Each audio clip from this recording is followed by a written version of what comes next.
चलो करो करो.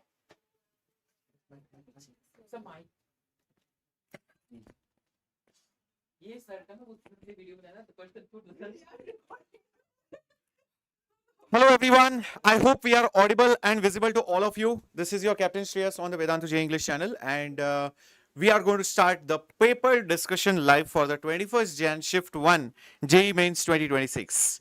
I hope you guys are all excited because we are all very excited, not just because of the amazing paper which was really good this time, but also because the entire team is here and we are super thrilled to solve the questions together because we are literally bored solving these questions at our home from our studios, and this is the time where all of us get together with all the kids throughout the country and we have that full enthusiasm, full zeal in all of us. So guys, let's begin with the paper discussion. Let me know quickly in the chat box, how was the paper for you? And if you are in the second shift or in 22nd January shift, quickly let me know. And our AP sir is also here. I will start with this answer. Yeah. Paper was always easy. So Yeah. always say paper was easy because it will frighten a lot of other people. If you say paper is tough, it will make you nervous. So as a student, I used to make others nervous. So always I used to say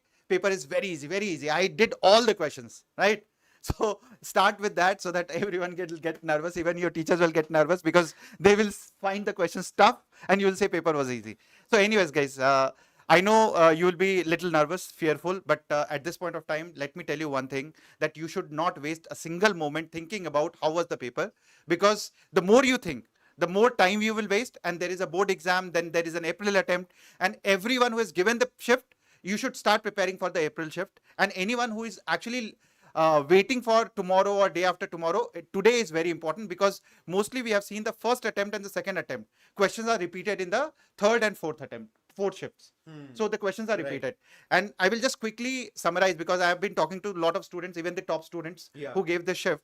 So it was compared to any mock test, it was slightly lengthier, not tougher, but lengthier because of statement-based questions, especially in inorganic chemistry, where there were 2 options or 3 options which were correct, and it was almost like a multi-choice question wherein you had to read all the options, and that what made it tougher or lengthier. But it was not only lengthier for you, it was lengthier for everyone. And those who were part of the Eklavya Test Series, trust me, most of the questions are repeated from there, and we had a lot of statement-based questions because we were anticipating that kind of question to come actually in this particular exam. So if you have gone through the HWT, I think you will find it easier. But those who have not gone through it might find it a little tougher or lengthier. So, but one thing, I will just summarize it, that whatever was the paper, please just put it out of your mind and put it in the dustbin, because you have to prepare for board exams and you have to prepare for your upcoming second attempt. JEE Mains April and advanced exam. So all the best, bacho, and I think the teachers are taking care of you. They have been taking care of you for such a long time. So ma'am, Viksha ma'am, Namta ma'am and Shreyas sir, led by captain, they have been leading all of you guys. And first, big round of applause to each of you, not from our side. I really want to appreciate each one of you for your hard work, because all the time out of the paper, we ask you how was the paper, right? We never appreciate your hard work. So please, a big round of applause to all of you kids, and chat box may please put as much claps as possible for all of you. And this is the hard work celebration for all of you. You should do that, and you should take out that moment to celebrate, because every time in life is running and we are just running ahead. So we should take a moment and we should celebrate ourselves and celebrate our hard work. So kudos to your parents, kudos to your teachers, and kudos to you for your hard work. So kudos to all of you guys for such a time spent with the kids and the hard work that you guys have done. Thank you, sir. And thank you everyone out there. So now let's start with the discussion. But Chalo. Before that, क्या करना है? there is something we have. Oh, ये तो test series है, guys. Basically, see, we'll talk about that. Test series is for those who are going to give for April attempt. Test series is important, critical, because I have seen that most of the questions, those who have given the test series versus those who have not given the test series, the perception is different. So anyone who has given the test series, they are feeling the paper is simpler. paper is on the moderate side, or it's not easy. So it is not easy for anyone, but it is on the moderate side. But those who have not given the test series, they're saying it's very difficult. So clearly that practice is extremely important, and you should definitely look out and check out this in the description. Over to Shreyas sir to talk about that. I'm new to this channel, so I just want to say hi, hello, and I don't want to put pressure on the kids. No, sir, the kids don't have any pressure because you told the paper is going to be easy. They know me. Okay, chalo. And sir has just declared that the paper is very easy. In fact, the easiest paper from the last 10, 20 I'm years. teleporting, yeah, Hindi to English. In one room we have Harsh sir, in another room we have Shreyas sir. So all the team is here in Bangalore. We are super excited, Yeah. super enthusiastic, because for us this exam time is festivities. So Yes. so you might be, every religion has their own festivals, but for us at Vedantu we celebrate your hard work and the teachers' hard work during this time, because this is our festival season. So everyone is together, everyone is decked up, and we are super excited to see you successful. Yes. This will not be the toughest shift. Toughest shifts will come later on. Okay. Oh, you are making others frightened, huh? Say, the tough is over, tough is over, tough is over. Now it will be easy for me. No, sir, or else they will not watch us.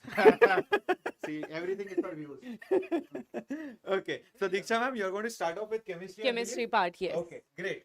So, guys, Diksha ma'am is starting with Marks. chemistry, and after that, we'll have physics or mathematics. Okay. See you. All the best. Take care.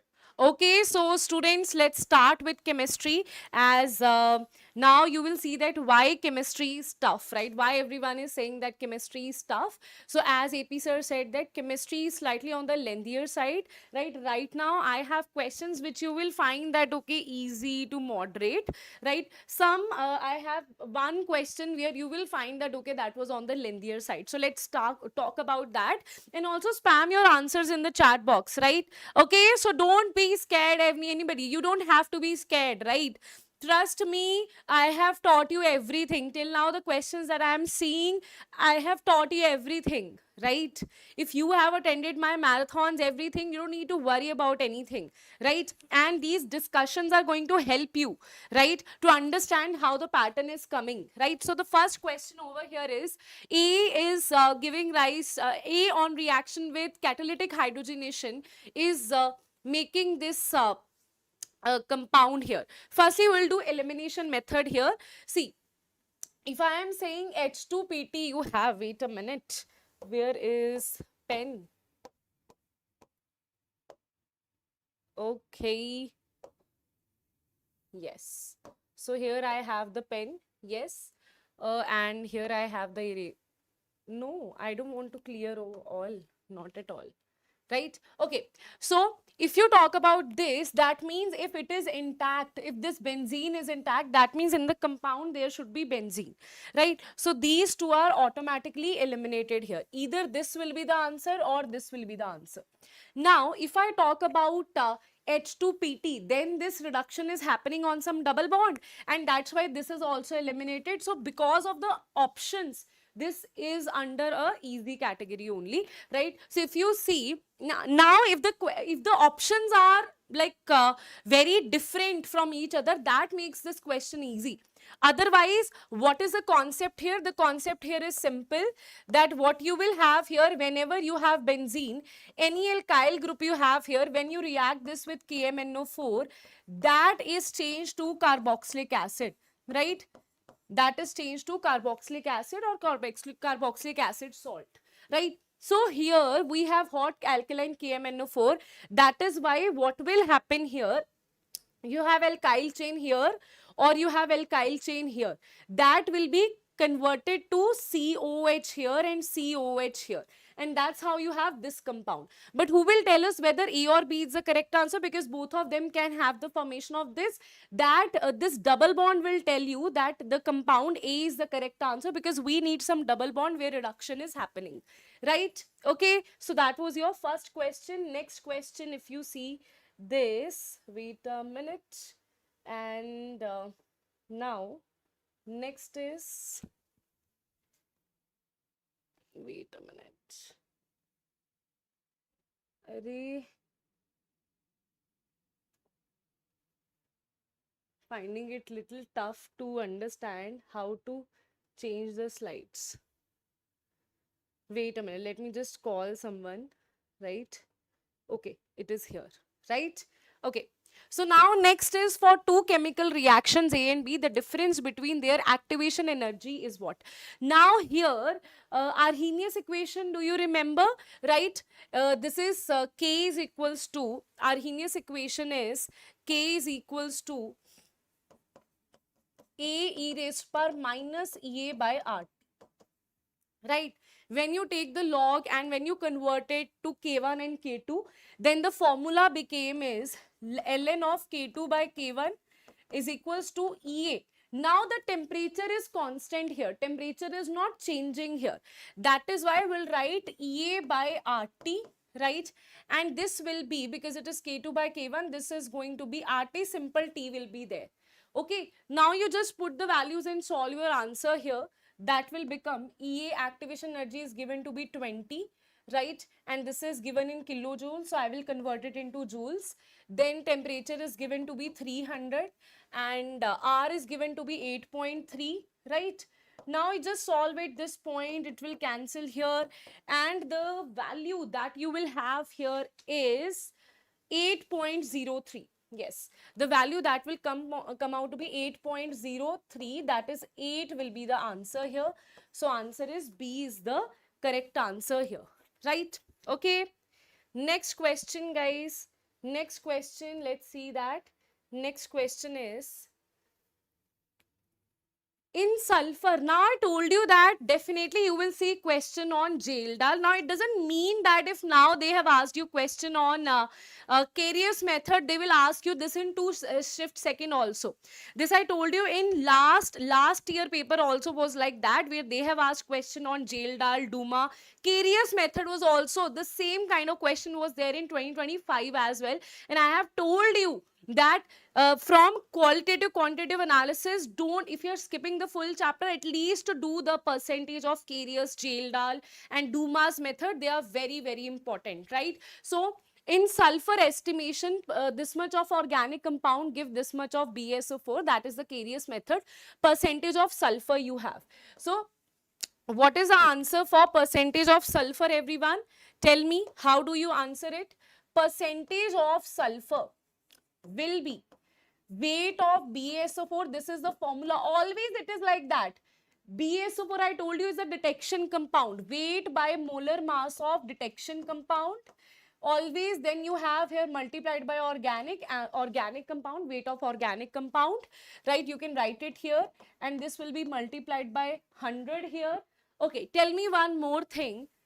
Where is weight of sulfur? Here you will write the weight of sulfur estimation, no?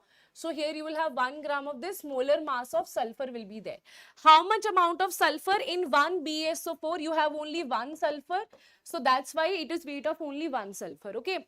So here weight of BaSO4 is given to be 1 gram and molar mass of BaSO4, when you will solve it, it will come out to be 233, right? 233, and this weight of organic compound is given to be 0.7, this is 100, and molar mass of sulfur is 32. You solve it and you will get your answer, approximate answer, right? You don't need to calculate, you need to calculate the exact answer, that will be 19.61, right? After calculation, definitely here calculation was required, right? So calculation is what will make it little all the lengthier side, but I would say this is under the medium category only, right? Okay, now next question guys, on your screen we have fourth question, that is which of the following is a correct order with respect to property indicated, right?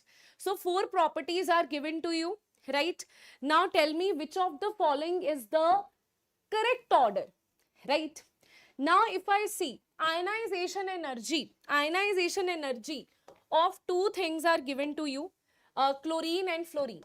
Now ionization energy, fluorine has less mass, so ionization energy of fluorine will be more. This is the correct order of ionization enthalpy. So this is definitely incorrect order. Then what you have, basic strength, right? Potassium, sodium, aluminium, you have potassium. Then here we can say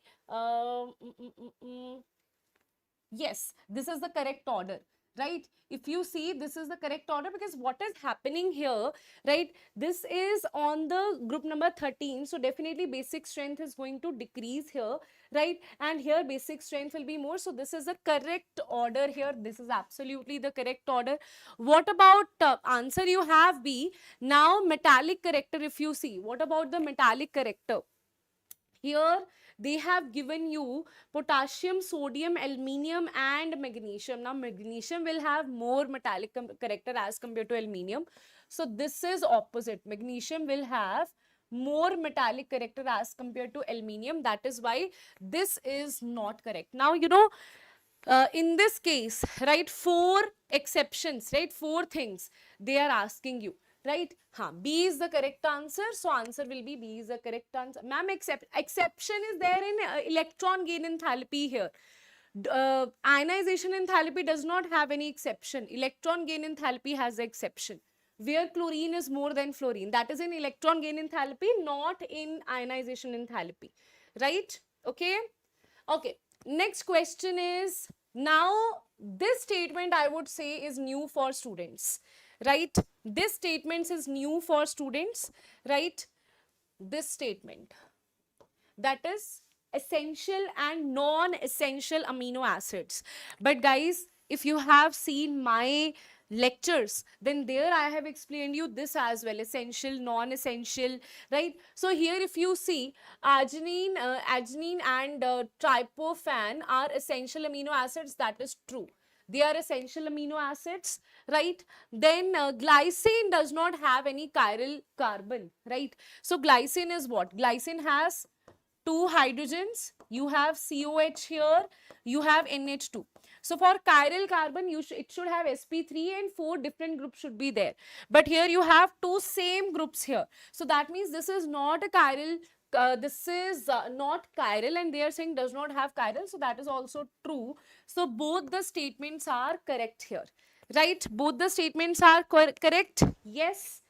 This statement is new for you, right? That for that, read out essential, non-essential amino acids, right? About amino acids you should know, right? Okay. Then let's talk about next question here, and after that Namrata ma'am or Shreyas sir will join, right? Okay.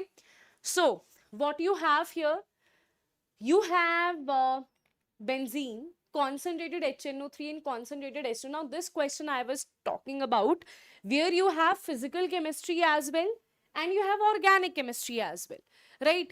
So they have asked you the percentage of nitrogen. Firstly, you should be able to make the compound correctly, only then you can tell what is the percentage here, right? So let's see. Firstly, nitrating mixture means here you will have the formation of NO2. NO2 positive electrophile will attack here and you will have nitrobenzene. Now SnHCl is reduction. Even if you have FeHCl, SnHCl, that is the reduction, right? Now this exact question I taught you in the mock test. This exact question I taught you in the mock test. This is reduced to NH2, right? This is reduced to NH2, that is aniline. Now, can you see this question? How many of you can tell me? Picric acid? No, no, no, no, no, no. Picric acid is not correct. See, what is this? What is this? Tell me. What is this? What I am doing here? This is anhydride. Whenever you have anhydride on the aniline, you have, very good, para-nitroaniline. What you have here? You do acetylation here. Acetylation means what you have here? The hydrogen here, one nitrogen is as it is, another hydrogen, one hydrogen will be as it is, other hydrogen will be replaced by this acyl group here, that is acetylation or acylation we are doing, right? After that, do you remember directly why we can't do nitration? Because of meta product that is formed that we don't want. That is why we do acetylation. And after that, what we do? This I have taught you in our para marathon also. I told you that this is very important, right? This is NHCOCH3 after acetylation. Then when you do this nitration, then only para product is formed here, right? And then you do hydration. What will happen? This acetylation again will reverse and this will be converted to NH2 and this is NO2, right? So the percentage of nitrogen in E is what? This is the compound here, right? Now percentage of nitrogen. Firstly, tell me how many nitrogens are there? 2 nitrogen and 1 nitrogen has 14 mass. For percentage, multiply it by 100. And what is the molar mass of this compound here? I have calculated it already. The molar mass is 138. Okay, after calculating this, what is the formula here? C6H4. You can also write it like this. See, okay, 1, 2, 3. What you will have? C6H6, but 2 of hydrogens are replaced here. So you'll have 2 nitrogens, 2 oxygen. How many hydrogens you will have? You will have 2. That means C6H6, C6H6, N2O2, right? Okay. Yes. This is the formula. And then you can calculate this. This will come out to be 138 after calculation. Well, how do you calculate? 12 into 6 plus 6, 14 into 2. Then you have 16 into 2. Answer will be 138, right? After calculating, what is the percentage that you are getting? What is the percentage that you are getting? They are asking you in the percentage of nitrogen exactly, that is 12.28 will be the percentage of the nitrogen. In the integer it will be exactly 12%, right? Okay, yes. 20, wait a minute, 20.28, I'm so sorry, yes, 20.28 will be the, oh no, I don't want to cancel anything, I just want to cancel this, so I'll just write it here, 20.28%. Okay, so 20% you can say, right? Okay, so let me just call Shreyas sir or Namrata ma'am here, right? Just give me a second.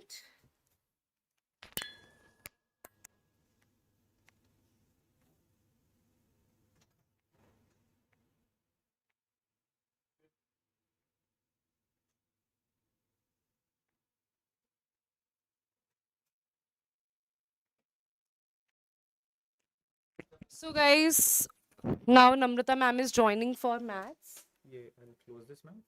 Actually, it's difficult to do it. Oh, Acha. Okay. ठीक है. Oh, you want? No, anyways, it was. PDF? चलो कोई ना, no issues. Which one? PPT, Which one? with notes it's easy. So guys, how was it till now? Easy questions, easy peasy.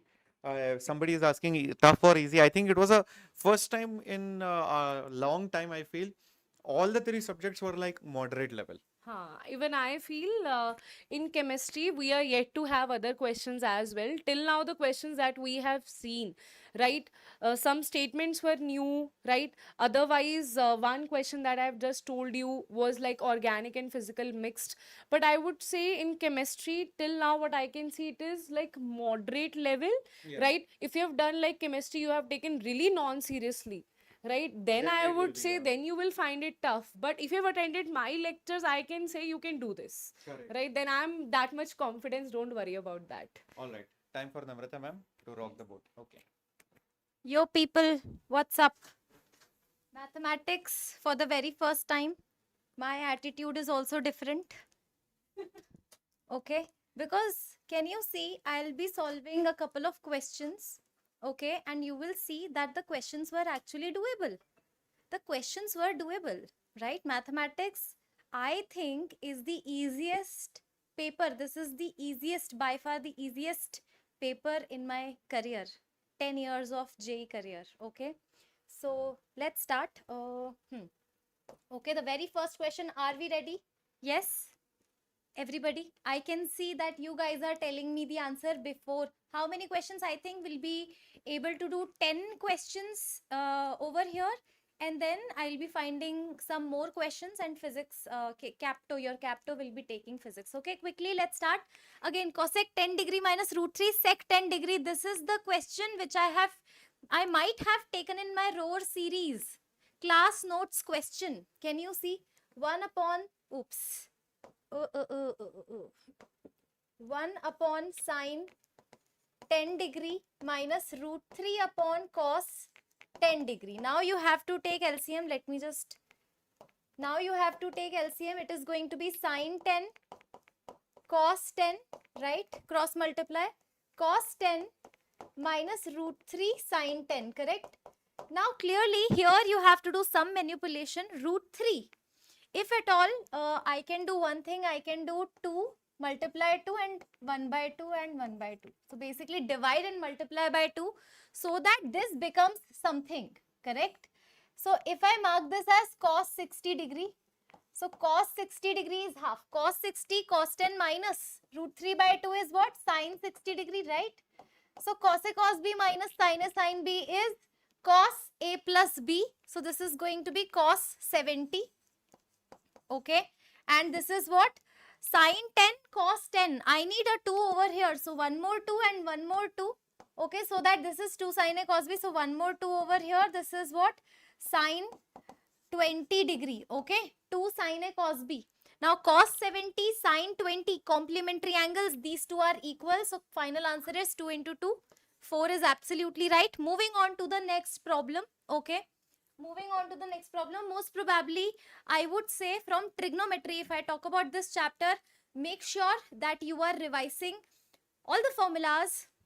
Make sure you are solving the questions, especially of the type trigonometric equations. Trigonometric equations are very much important. So make sure from this category, you just do not leave it if you are about to give the ninja technique. Ninja technique on your way, my dear students. Let's quickly see. A matrix is given and B matrix is given, and can you see an equation involving A matrix is also given, similar with B. Okay. Now you know what? This equation is coming from a ninja technique, okay, which says that A square minus trace of A into A plus determinant A into I is equals to 0 for any 2 cross 2 matrix. For any 2 cross 2 matrix, this is true. That means here, whatever is written over here is nothing but trace of A. So trace of A is, if you compare, it is 4. So trace of A is 4, my dear students, and trace of B is nothing but 2. Trace of A, trace is of A, that means sum of diagonal elements. Alpha plus 2 is given as 4. Correct? So this will give you alpha is equals to 2. And similarly, if you see that, okay, all right. Now trace of B, clearly it is given, but determinant B will help us. Determinant B is 1 minus beta. Okay, and this is your determinant B, which is 1. So clearly beta will give you 0. Okay, determinant B, right? So B square minus trace of B into B plus determinant B into I is equals to 0. Okay. All right, beta 0. So beta 0, alpha 2. So your A matrix is right in front of you. 2, 2, 1, 2. Correct. B matrix is what? 1, 1, 1 and 0. A matrix, B matrix. Now what they are asking is determinant of adjoint of A cube minus B cube. Okay, correct. Now since A cube minus B cube is going to be a 2 cross 2 matrix, right? So determinant of adjoint of any matrix is equals to determinant of A cube minus B cube power n minus 1. N is the order 2 minus 1, so that is 2 minus 1. So we are looking for determinant of A cube minus B cube. Very simple. You have matrix A. Can you not find A cube? Okay, can you not find A cube? Can you not find? So this A cube will be what? A square into A. Okay.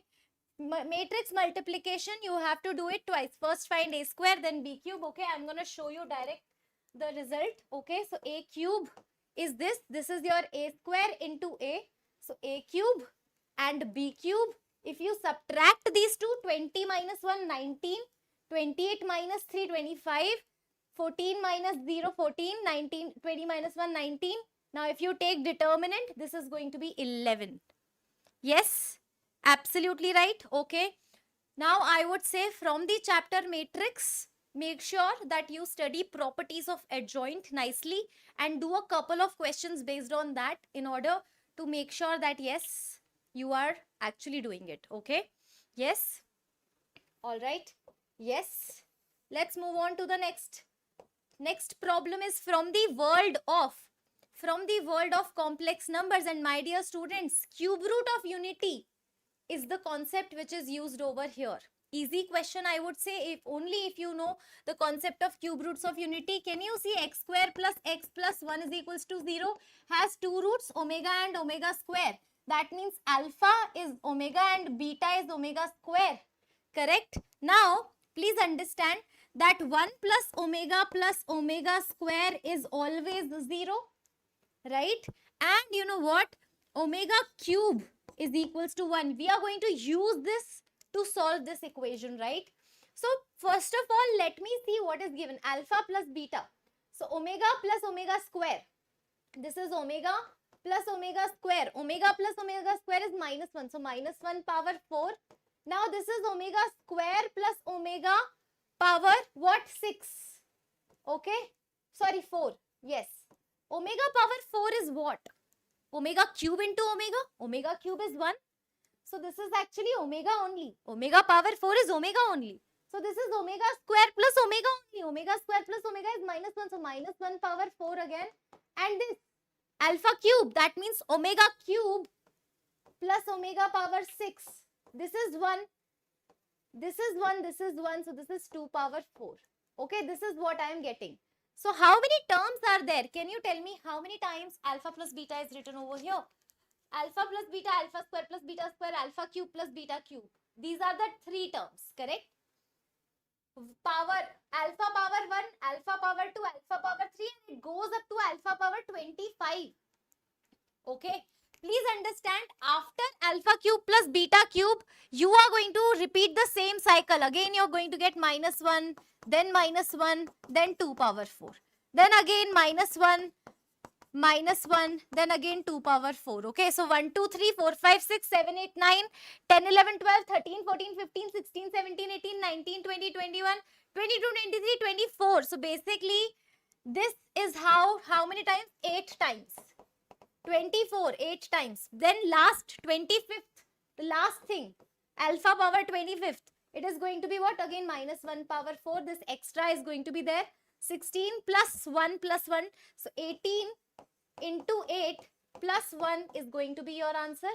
Okay, so that is going to be 144 plus 1. 145 is absolutely right. Okay. Are you getting my point? See, total 25 terms. If I discard the last term, 25th term, 24 terms, right? And in 24 terms, we are getting a triplets, pair of 3 triplets. So 24 by 3 is 8. 8 triplets I am going to get. 8 3s are 24, right? So 8 triplets. Every triplet is giving me what? 18. 18 plus 18 plus 18. How many times? 8 times. Okay, I hope you're getting it. All right, yes. This is memory based paper.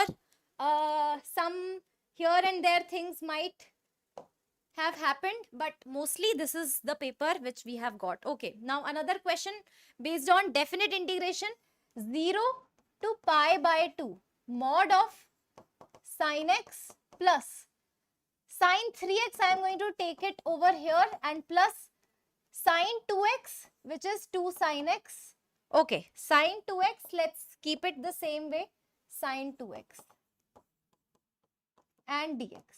Okay, now these two, 0 to pi by 2 sin x plus, so sin c plus sin d, 2 sin this plus this by 2, 2x and cos x. Okay, dx plus this is sin 2x mod close and this is dx. Okay, yes, dx I am going to remove it from here.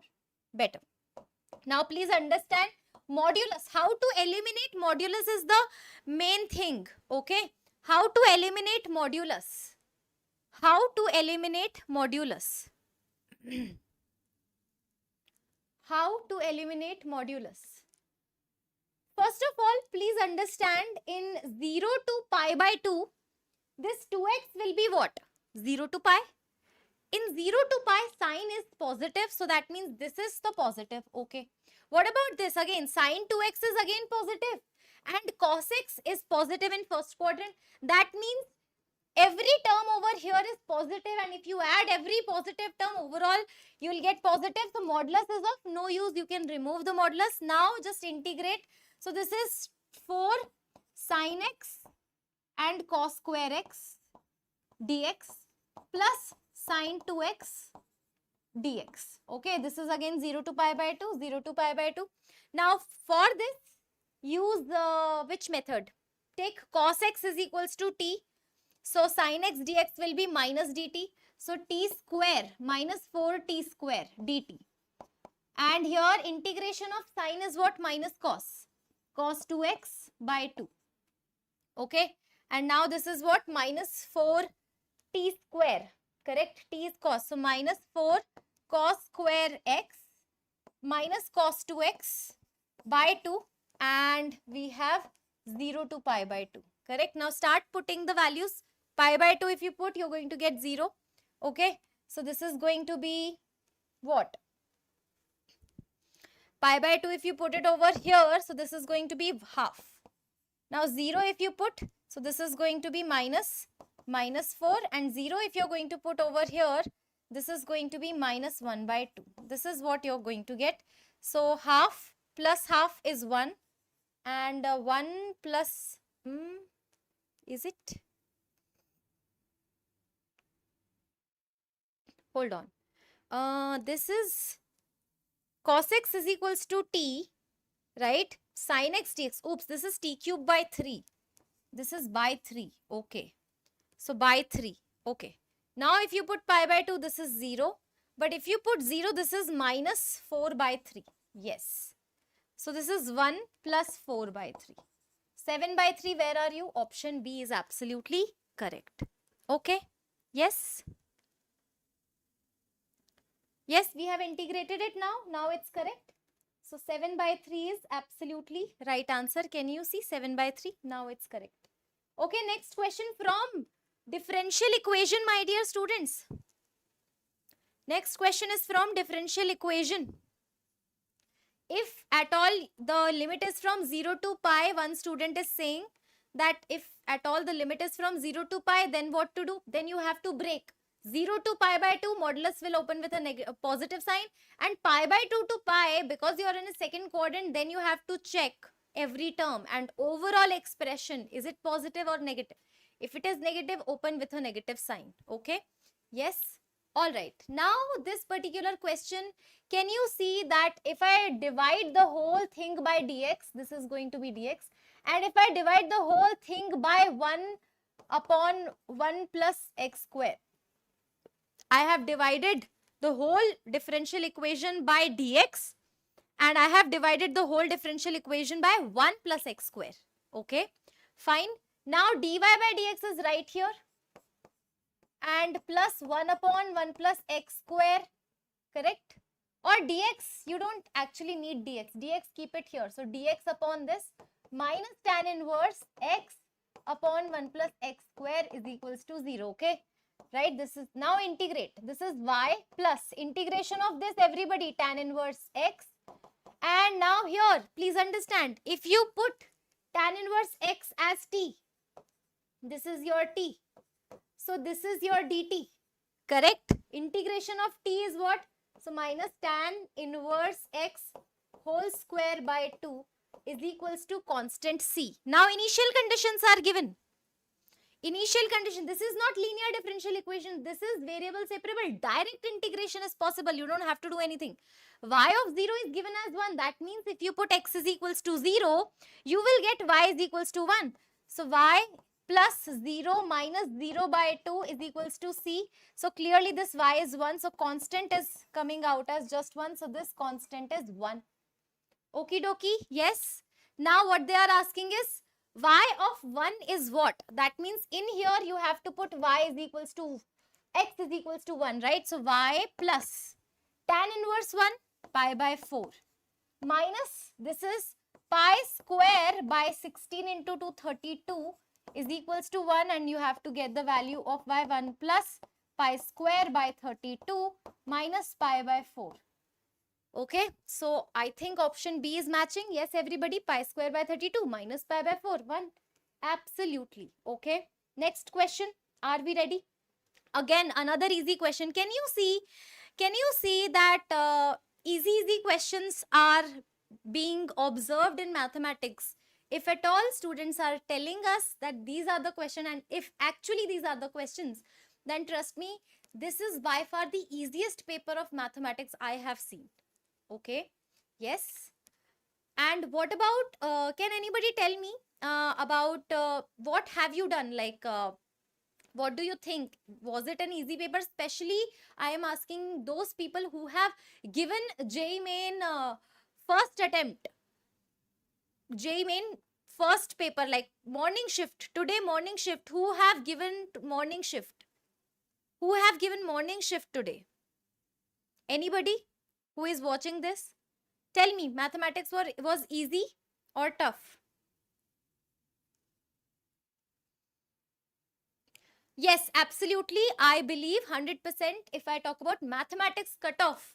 Let me talk about mathematics cutoff. Usually 99 percentile for average shift. Okay. We used to get approximately 50 marks mathematics. Okay. Usually. But this year, I feel the 99 percentile you will be able to touch if you are going to score more than 60, 65 or maybe 70 marks as well. Okay. Yes. Easy only. Yes. Madhu is saying easy. Rihan is saying easy. Okay, somewhat easy. Again, sum of roots, this kind of question we have seen in previous year PYQs also. Sum of roots of this equation is what? Now please put t square minus 5t plus 6 is equals to 0. So t is equals to 2 comma 3. Clearly t is equals to 2 comma 3. So mod x minus 1 is equals to 2. Mod x minus 1 is equals to 3. So x is going to be what? Can you see?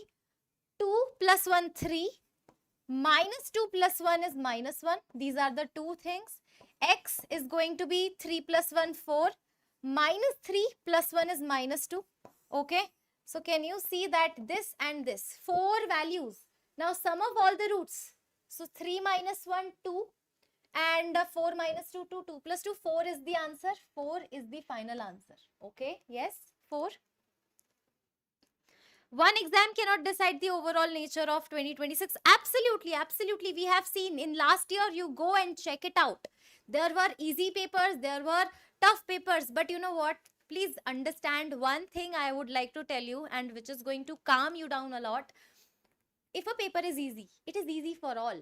Okay, and you're going to get percentile. And if maybe another paper may be tough, then that is tough for all. Again, percentile.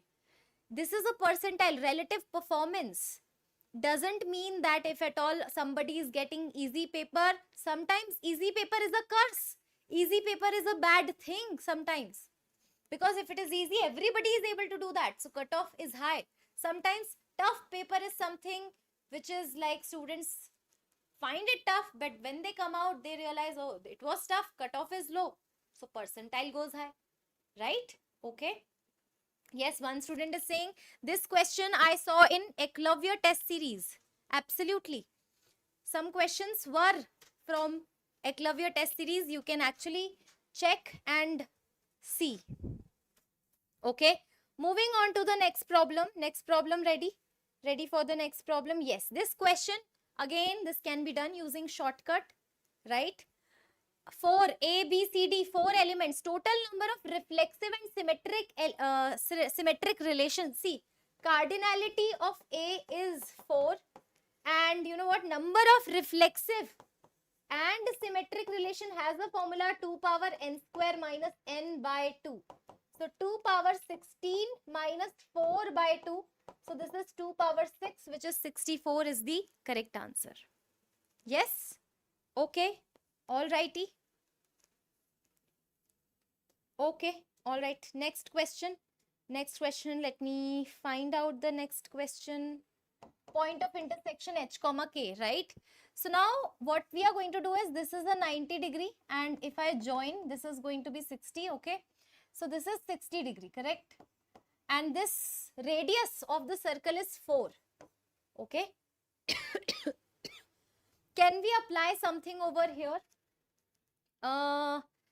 This is perpendicular and this is your base. Now base, this is length of tangent. Can anybody tell me what is length of tangent? Length of tangent is square root of S1, right?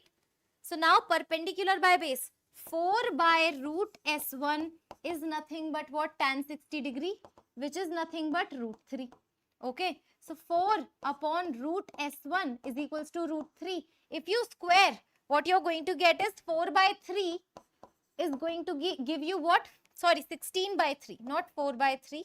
If you square, you're going to get 16 by 3 is equals to S1. What is S1? S1 means you have to put H comma K over here. H minus 2 whole square plus K minus 3 whole square minus 16. Okay, this is what your expression is going to look like. Now, if you're going to solve it, your answer will be what? Just solve it. One answer will be, you'll be able to match one answer. Okay, so clearly 3x square and 3y square. So that means these two are incorrect. Okay, and what I'll be doing is, I'll be checking the coefficient of x. Coefficient of x from here is going to be negative. Okay, so negative, that means option A is correct. If you solve it, you're going to get option A. Yes, A is coming. Clearly, I have not even solved it. Option elimination se I can calculate. Okay, please understand, in mathematics you can do that. Okay, all right. Now another question, and this question is from sequence and series, my dear students. Yes, every year, ma'am, first shift maths is comparatively easy. Yeah, you can say that, but I feel this first shift is more easier than the rest of the last years. Okay, let's solve this now. Again, GP, right? 3 terms are in GP. So please understand, over here A1, A3 and A5. I am going to take A1, A3, A5 and product is given. So I am going to talk about, this is your A, this is your A by R square, and this is AR square. This is A1, this is A3 and this is A5 and this is 64. So A cube is 64, which is 2 power 6 or 4 power 3. A is coming out as 4 straightforwardly. Now, if you put A1, A3 and A5 over here, so this is going to be 4 by R square plus 4 R square is going to be 21. 21 minus 4, everybody. 21 minus 4 is 17. 4 by R square plus 4 R square is equals to 17.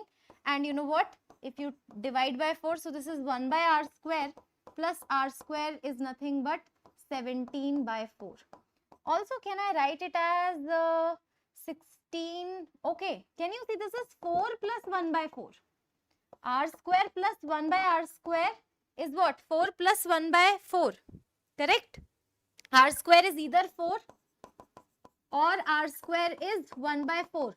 But as per the question, increasing geometric progression, that means R is going to be what? 2. I think R is 2. Now A1 plus A2 plus A3 is what they are asking. A1 is going to be A by R square, so 4 by 2 square. Okay. And then plus A2 is going to be what? 4 into 2. And A3 is going to be 4 into 2 square.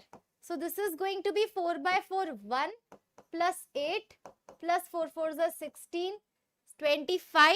Huh? Am I wrong? Am I wrong?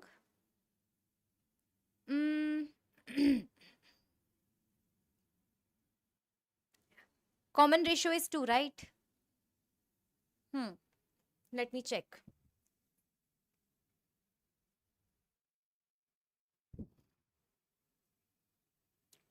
A is 4, right? Okay. So 1 plus 4 2s are 8 plus 4 into 2 square, right? So 4 4s are 16.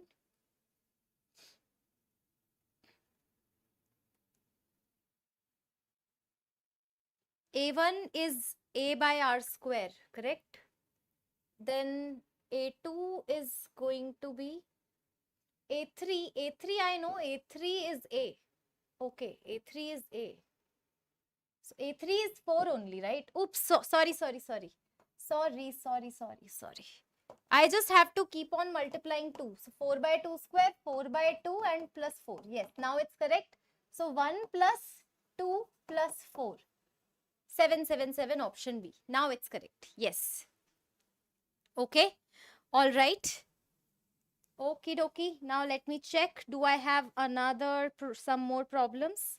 No, not right now. I think my team is curating problems, but they are not full-fledgedly with me yet. Okay. So I'll be just stopping over here. I think we have done a good number of questions, at least 10 questions. Yes. 7, 8, 9 questions. Beta, the team is preparing. And once the questions are ready, some questions are incomplete also, right? Okay. So yes, I guess I'll call Shreyas sir now. Stay tuned. Okay, he'll be coming in a couple of minutes. Okay.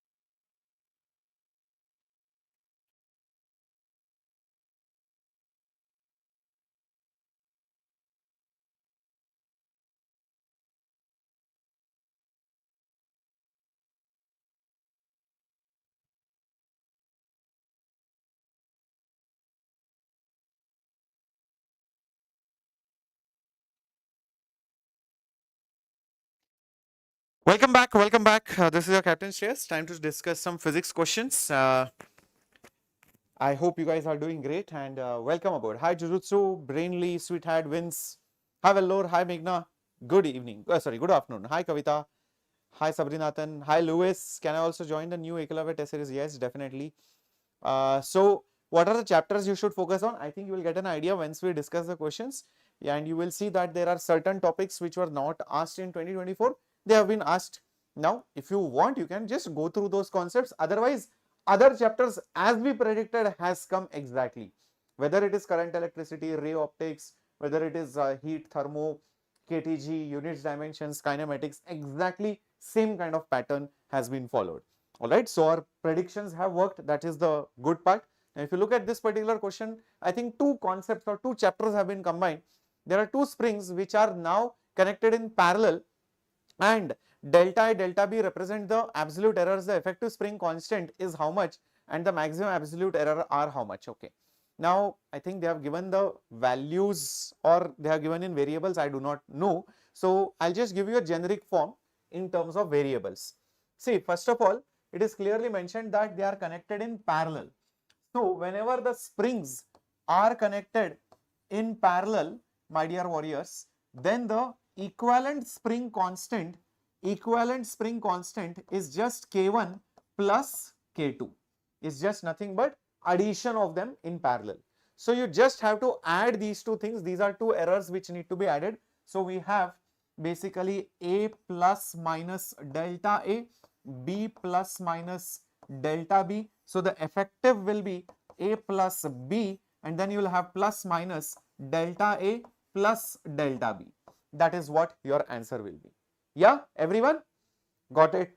Just exactly what we had discussed, I think couple of days back also, and even yesterday we did a question on springs in parallel and series, repeated most expected models. So guys, so many things are being seen from our last couple of days sessions.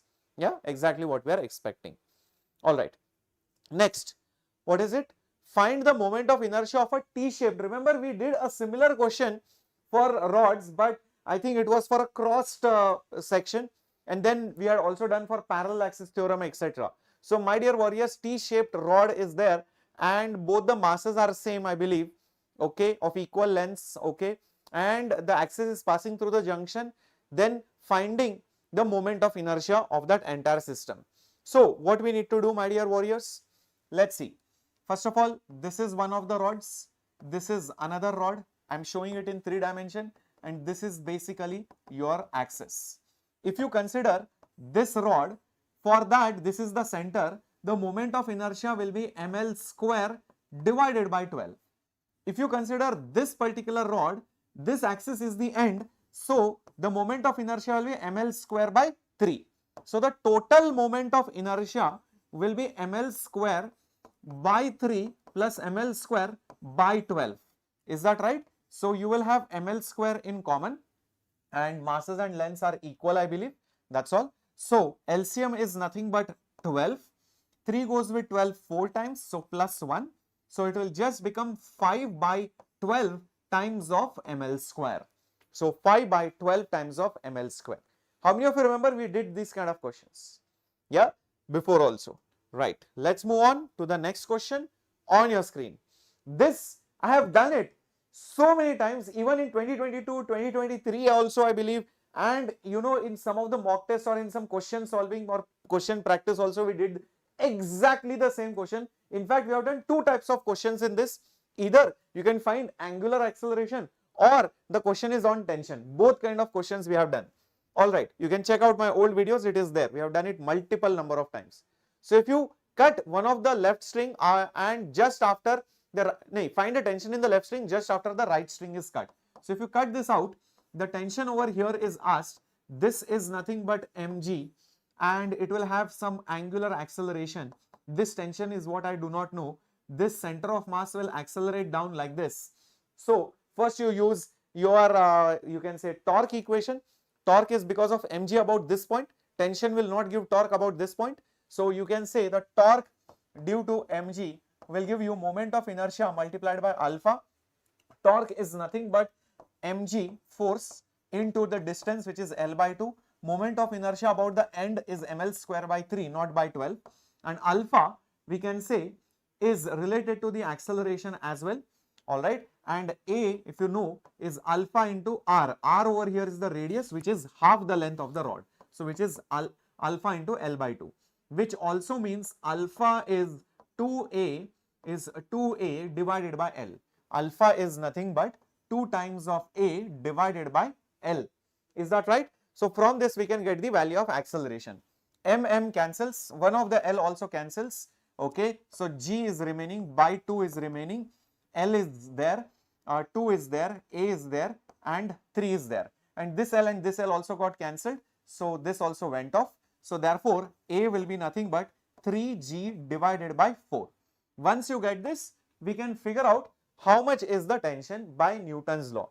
The force down and the force up together will be the net force is M into A. So we can say mg minus our tension is M into A.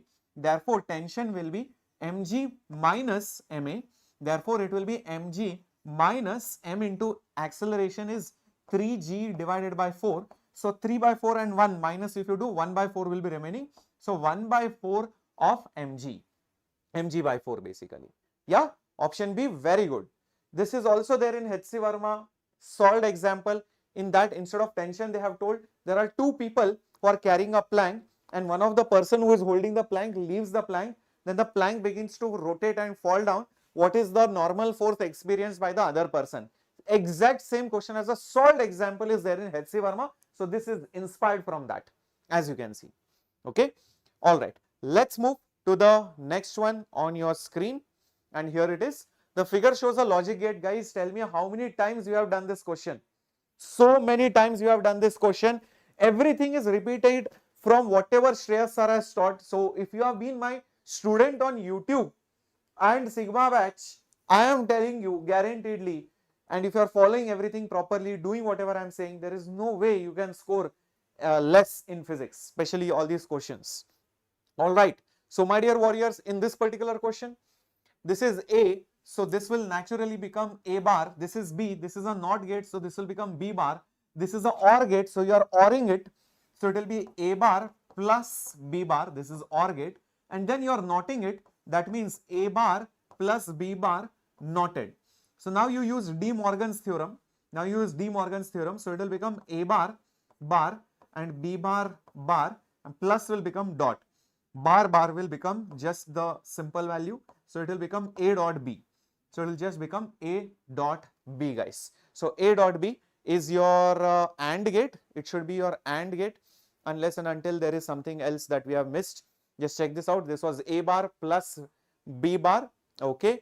And you are essentially NOTing it. If this NOT gate is not there, then it is a different story. Then it will be an AND gate. Otherwise, it should be just a simple AND gate. Yes, it is a simple AND gate. Unless this was not there. If this is not there, then what will happen? This bar will not be there. And then it will become A dot B. Then it will become A dot B whole bar. Then it will become A dot B whole bar. Okay. So I think there is a misprint over here in this case. Yeah, see, it is A dot B. It is AND gate only. Okay, it is AND gate. Yeah. So I think that's a printing mistake. Whosoever has solved it has made a printing mistake over here. All right. Let's go to the next one. In a certain fluid flow, the following relation holds if A by B, what is the dimensional value of A by B? Now, this is pressure, guys. This is Bernoulli's equation. So the units, dimensions, errors chapter has been coupled with other chapters. So if you think just studying units and dimensions will be enough, no, because these formulas are related to maybe sometimes fluids. Then one question came from spring constant. So you need multiple concepts in that same question. So over here, this is pressure. So this should be also the dimensions of pressure, as I can see. So the dimensions of pressure will be the dimensions of A by B multiplied by the dimension of time square. Pressure is force by area. So m raised to 1, L raised to 1, T raised to minus 2 divided by area, that means L square, is equal to dimensions of A by B, and this is time square, so T raised to 2.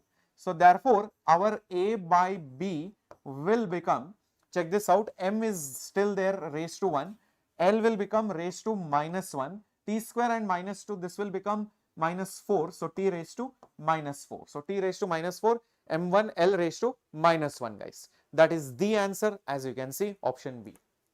Very good. Did you see these kind of question? We did it, I think, just yesterday also. There was one alpha beta question. Did I not tell you yesterday? First question of my most predicted paper. You open it, it is there live. Recorded session is there. I told you. First question only. Usually they will ask you alpha or beta, or they will ask you alpha into beta or alpha by beta, and see exactly same thing. Instead of alpha beta, they have given A and B. Same question has come. It's like paper leaking only. All right. Next one. An ideal gas sample contains 10 moles of oxygen. Its molar heat capacity is at constant pressure 7. R is this much. Internal energy is how much? I think this is very laddu question. I don't know why they asked it, but still we'll do it. Internal energy formula is NCVT. Number of moles is 10. CV I do not know. Temperature I don't know whether they gave it or it was T Kelvin, but I'm just putting it as T. CV value we can get it from here. Cp minus Cv is equal to R. Cp is 7. Cv I do not know. R is basically 2. So Cv is 7 minus 2, which is 5. So I can put 5 over here. So this will become just 50 times of the temperature at absolute value. So 50T is option A, guys. Yeah? Is that clear, everyone? Yeah, many kids are enjoying these classes now because it feels like you have seen all these questions before if you have been following me, and that's why kids are so happy, and I'm so glad about it. And smash the like button.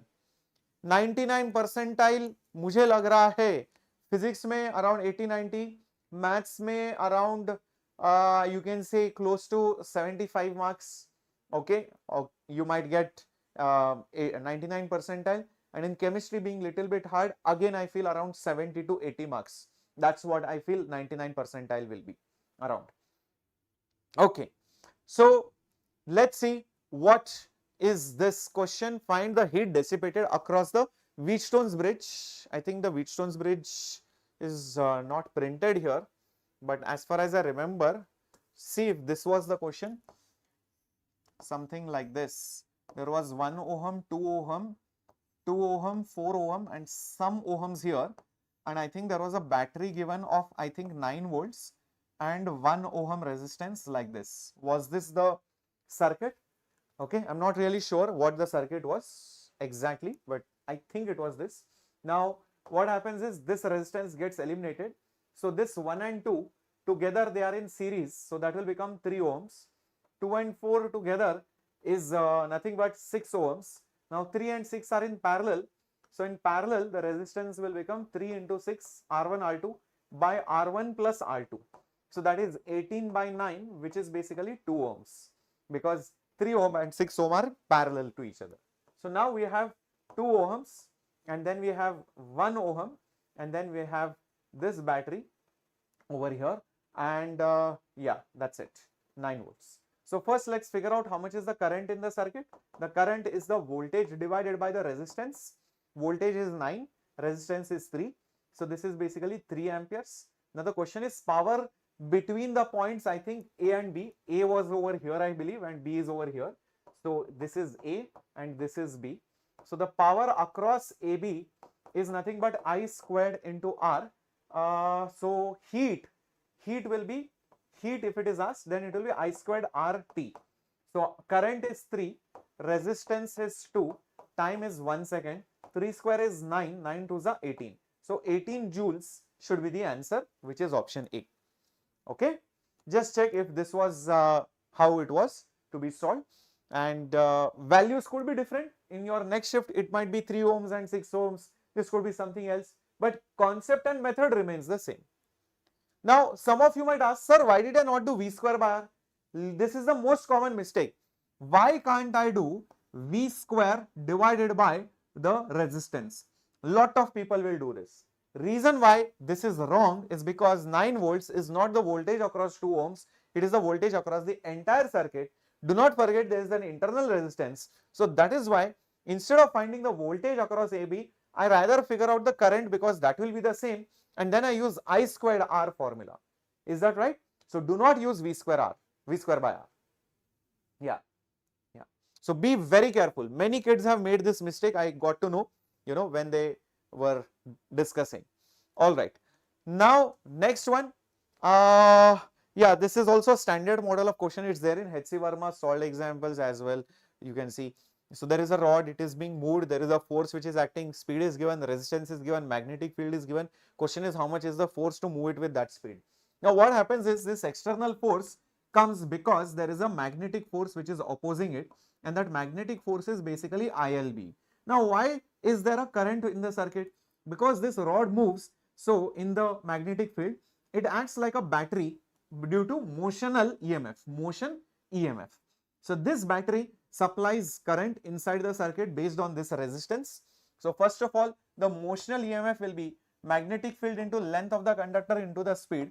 Current will be EMF by resistance, so it will be BLV divided by resistance. From that we can find the force of magnetic field, which is ILB. So I is BLV by R into L into B. So it will become B square L square V divided by R. But this magnetic force will be balanced by the external force. So this is going to be balanced by the external force. So that's it. Substitute all the values. Value of magnetic field is 0.1, guys. Length of it, somewhere it will be given. Have they given the length somewhere? Length is L only. I think length should have been given. So let's say length is given. Speed is whatever, 1.5, I think somewhere I remember 1.5. Okay, 1.5, that's it. And divided by the resistance. Resistance is 10 ohms. So if length is given and you substitute the values, you will definitely get the answer. Obviously, this will be in newtons. This will be in newtons. Cool? Yeah. Physics was not at all bad, man. It is easily solvable. Yeah, it is easily solvable. Question 9 not there. Let me see if I have some other question in front of me. Yes, question number 10 is there. Question number 10 is there, and let's see what this question number 10 is. Force is given, velocity and displacement is asked. I think we did a question like that just couple of days back, where acceleration was given, velocity was asked, or velocity was given, displacement was asked, where we had to integrate. And I told you this can come in kinematics, and guess what? They asked the same thing, but they have asked two things, velocity and displacement both, that's all. So first things first, figure out how much is the acceleration. Without that we cannot do it. Mass is given, so acceleration will be force by mass. So force is 4t cube, so 4t cube I cap minus 3t square j cap, whole thing divided by the mass. So it will become t cube I cap minus 3 by 4 t square j cap.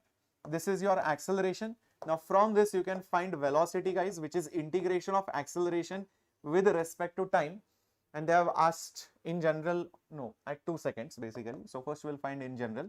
So when I integrate t cube, it will become t raised to 4 divided by 4. It is at origin and at rest, okay, perfect, I cap, and minus 3 by 4, t square's integration will be t cube by 3. So this will be t cube by 3, and this will be basically j cap. Alright, so this will become t raised to 4 by 4 I cap minus 3 cancels, t cube by 4 j cap. Awesome. So that is your velocity. Now last is your displacement. Displacement is integration of velocity with respect to time, guys. So when I integrate this with respect to time, it will become t raised to 5 divided by 5 into 4, obviously I cap, minus this will be t raised to 4 by 4. So t raised to 4 by 4, all right, and this is j cap. So this will become t raised to 5 by 20 times I cap minus t raised to 4 divided by 16 times of j cap. Now substitute the value as 2 seconds, you get the answer. That's all. Substitute the value as 2 seconds here, here, here, and here. You are going to get the answer. Is the method clear, guys? Is the method clear? Yeah. Sweathard PF4MR. Please watch the mock tests which we have conducted in the month of January. Most important sessions. Yeah. The mock tests, the problem solving sessions. Many questions are getting repeated as far as I can tell from, the paper discussion that we are doing. Answer comes out to be B. 2 I cap minus 4 j cap and 8 by 5 I cap minus j cap. That's what the answer comes out to be. Same thing, guys, integration we have to do, all right, just like what we expected. All right, next one. Find the work done in moving a satellite from an orbit whose radius is r to an orbit whose radius is 3 by 2 r, where the mass of the planet is m, mass of the satellite is small m, re is the radius of the planet. Guys, tell me how many times you have done this question here. Do you remember energy difference in moving the satellites? Oh my god, guys, this is crazy. I'm so happy that so many of my questions are getting repeated. So work done is change in the potential, sorry, not change in the potential energy, change in the total energy, because it will have both potential and kinetic. So the final minus initial, basically, final minus initial. Now, when you are taking it to a radius of 3 by 2 r, okay, so energy in general is minus gmm by 2 times the radius of the orbit. The radius of the orbit is 3 by 2 r minus gmm by 2. First time the radius is basically just r. Okay, maybe it was a surface satellite. So as you can see, 2 will cancel, minus minus will become plus. So it will become gmm by 2r minus gmm divided by 3r. So 1 by 2 minus 1 by 3 basically. So gmm by r is common. So 1 by 2 minus 1 by 3, guys, LCM is 6. So it will become 3 minus 2, which is 1. So it will become gmm by 6 times of r. So gmm by 6r, which is option A. Yeah, very good. Yeah, amazing, amazing. This came from Eklavya Test Series. Wow, so cool. So guys, following me, following your master teachers has brought immense amount of success, I feel, in many kids. And those of you who missed out on this opportunity, don't worry. Follow me, follow your master teachers, follow the guidance, whatever we are giving. Trust me, you will do well in the second attempt. Okay, sir, I should have listened to you. I'm regretting not following you. I'm regretting not taking the thing seriously. No issues. April attempt is there. follow whatever I'm telling, whatever teachers are telling, whatever we are guiding you, 100% success will be there with you. Okay, don't worry, or else unnecessarily you'll be wasting time on random things. Question 12 is not there. Let me see if any other question has come. This question has come. Okay, question 13. So combination of ray optics with some geometry. So question is, there is a parallel beam of light whose width is 2 millimeters. Then it is being focused by a convex lens at some point, and it again diverges, and it is again made parallel by another lens whose another focal length is there. But the beam's width changes from 2 millimeters to 7 millimeters. Question is, find F2. Actually, it's a pure geometry question. You will see how.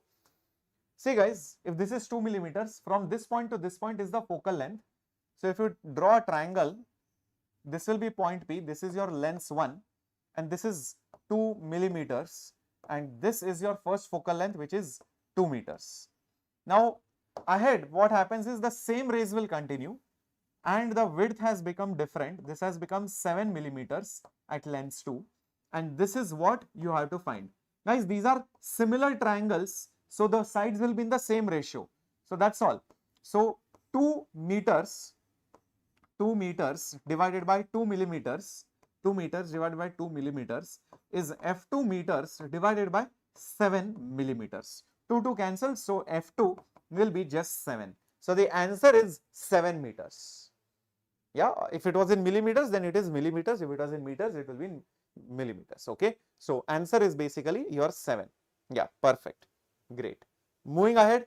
Okay, question 14 not there. Let's see if we have question number question number 15. Okay, let's see what it is. During the transition of an electron in an helium ion from orbit 3 to 2, the wavelength of the photon released is equal to the wavelength of the photon which is released in the transition from 2 to 1 in hydrogen. Statement 1 is correct, both are correct, 1 is correct, 2 is incorrect. Statement 1 is incorrect, 2 is correct, both are incorrect. Statement 2 is, when hydrogen molecules are dedicated into respective atom, energy is basically released. Molecules are dedicated into respective atom. What do you mean by when a hydrogen molecule is dedicated into respective? I'm not really sure what this meant. Dedicated, I think, is it some other word? I think it is still getting typed, but let me tell you at least statement 1 what it will be.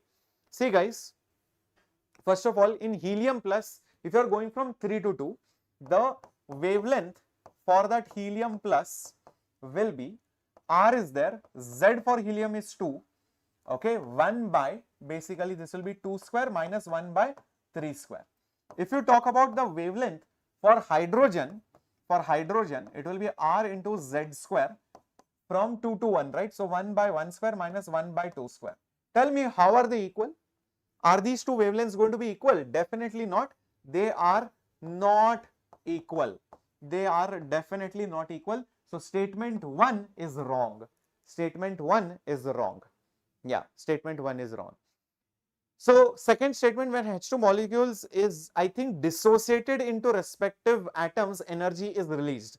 Yes, when you dissociate it, meaning you are splitting it, yeah, what is going to happen? Energy is going to be acquired or energy is going to be released. Think about it. Think about it. Energy is going to be acquired or energy is going to be released. When a molecule is formed, energy is released. When a molecule is dissociated into the atom, energy will be given to it, not given. Yeah, you are breaking the bond. You are breaking the bond, correct? So you will not be getting out energy, rather you have to give the energy to break a stable bond. So both the statements are wrong, and I think this is dissociate. So guys, answer is basically D. Okay, all right. Moving on to another question, maybe something else which is there. Yeah, over here, question number 16. Okay, right over here.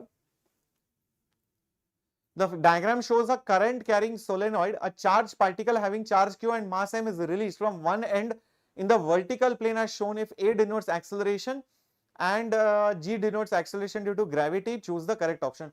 What a nice question, guys. Solenoid coupled with vertical motion. This is a solenoid. What does a solenoid do? It gives a magnetic field, and the magnetic field lines will be uniform inside of it. Correct? The magnetic field lines will be uniform like this. So magnetic field is uniform inside the solenoid. Inside the solenoid. Inside the solenoid. Now, if you release this charge particle, it has some velocity like this. What will be the force on it? F is Q V cross B. V and B are parallel. It will be 0. So the only force is mg. So therefore, the acceleration that it will have will be acceleration due to gravity. Magnetic force will not be there. How many of you got this? Yeah, so the acceleration is not 0 or less than g or more than g, rather it is exactly going to be equal to g. Got it, guys? Yeah, loved the question. No, it is not 0. The magnetic force will not be there. The net acceleration will be only because of the acceleration due to gravity. Okay, these questions are still getting typed, but I think we can still do it. All right, question number 17. Okay, so let's do this question number 17. Conducting circular loop of area is placed perpendicular to a magnetic field which varies with some function. Resistance is so and so, then the average thermal energy dissipated in the loop in one period is how much? Basically, find VRMS and your job is done. Okay, so if the magnetic field changes, because of that, what will happen? EMF will be created. So, my dear warriors, your EMF which is induced, which is nothing but by Faraday's law d phi by dt, it will be nothing but d of magnetic field into area. How many loops are there? Only one loop is there. Area is the constant. So A into derivative of the magnetic field. Magnetic field is sine 100t. Magnetic field is basically sine 100t. So area is how much? Area is 1 meter square. So sine's derivative is cos, and that 100 will come outside. So it will become 100 cos 100t. Now this is basically the amplitude. This is basically the amplitude. So the RMS voltage will be amplitude divided by √2, because that's how you will get the power. Power in a AC circuit will be VRMS square divided by resistance. VRMS is this value, which is 100 by √2, you can say, and whole square, and by resistance. What is the resistance? Resistance is 100 over here. I don't know why that pi is there. I think while printing, they have not printed that pi somewhere. I think 100 pi t was there. I have a feeling. Okay, most likely pi was there in the omega inside. So might be there was a pi here. There was a pi here. If that pi was there here, then it is going to come everywhere. So this will be also pi, and this will be also pi. And then when you do 100 square, one of the 100 will cancel. One of the 100 will cancel. √2 square will be 2, and this will be basically pi square. So it will become 50 pi square. But I think something is missing in this particular data. So it should be 100 by 2 pi square, which is nothing but 50 pi square. 50 pi square. If that pi was there, or if this was 10 pi t, then the answer will be different. If it was 10 pi t, maybe that 0 was placed instead of pi. Then the answer will be 10 pi whole square. That means 100 will cancel. Pi square by 2. So then it will be pi square by 2. That's how it will be. Okay, but the method is this. The method is basically this. Okay, got it, guys? The options are not matching because it's still memory based. And if it was 100 pi t, then this is what the answer would be. Cool? All right. Let's go to another question, maybe, if it is being printed. Yes, we have. This particular question, guys. What is it? The double slit experiment, distance between the slits is 0.1. Screen is placed at so much distance. Slit is covered with a glass slab of refractive index of thickness. Then the central fringe will shift by so much. Then find the value of that thickness. Do you remember the value by which the fringe will shift? What is the formula? what is the formula by which the fringe will shift in a YDSC if you place a glass slab in front of one of the slits? The shift, guys, the shift formula is thickness into mu minus 1, and what else is there? What else is there? Lambda is there or D is there? Those of you who forgot the formula, remember there is a simple derivation for it which says d sine theta. D sine theta is the path difference which is equal to the path difference created by the glass slab, and sine theta is nothing but tan of theta, and tan theta is nothing but y divided by d.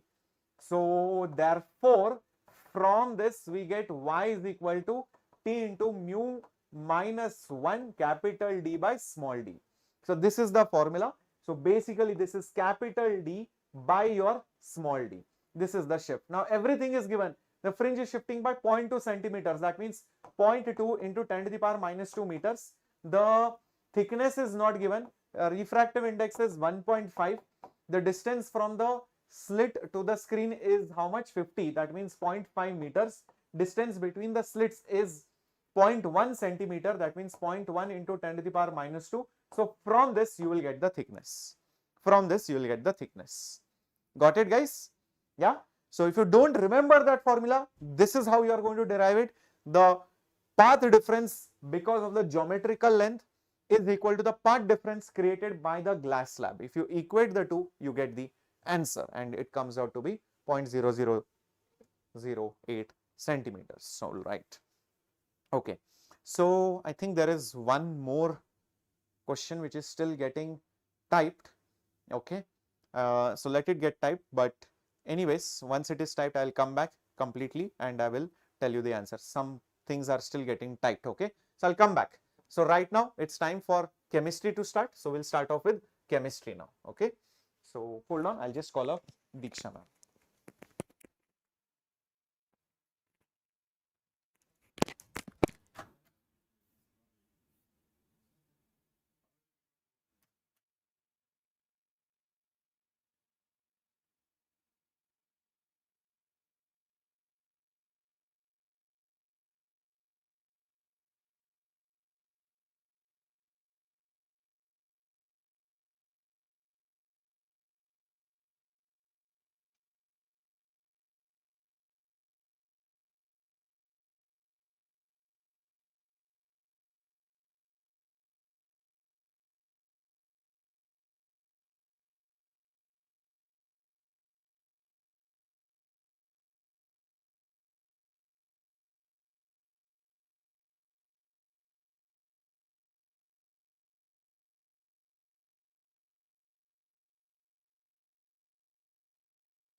Okay, so give me a second. Guys, I'll just download it only, right?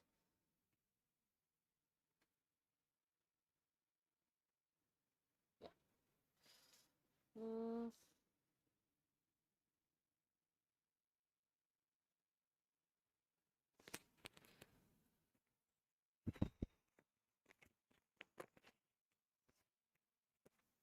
Seeing your paper, right?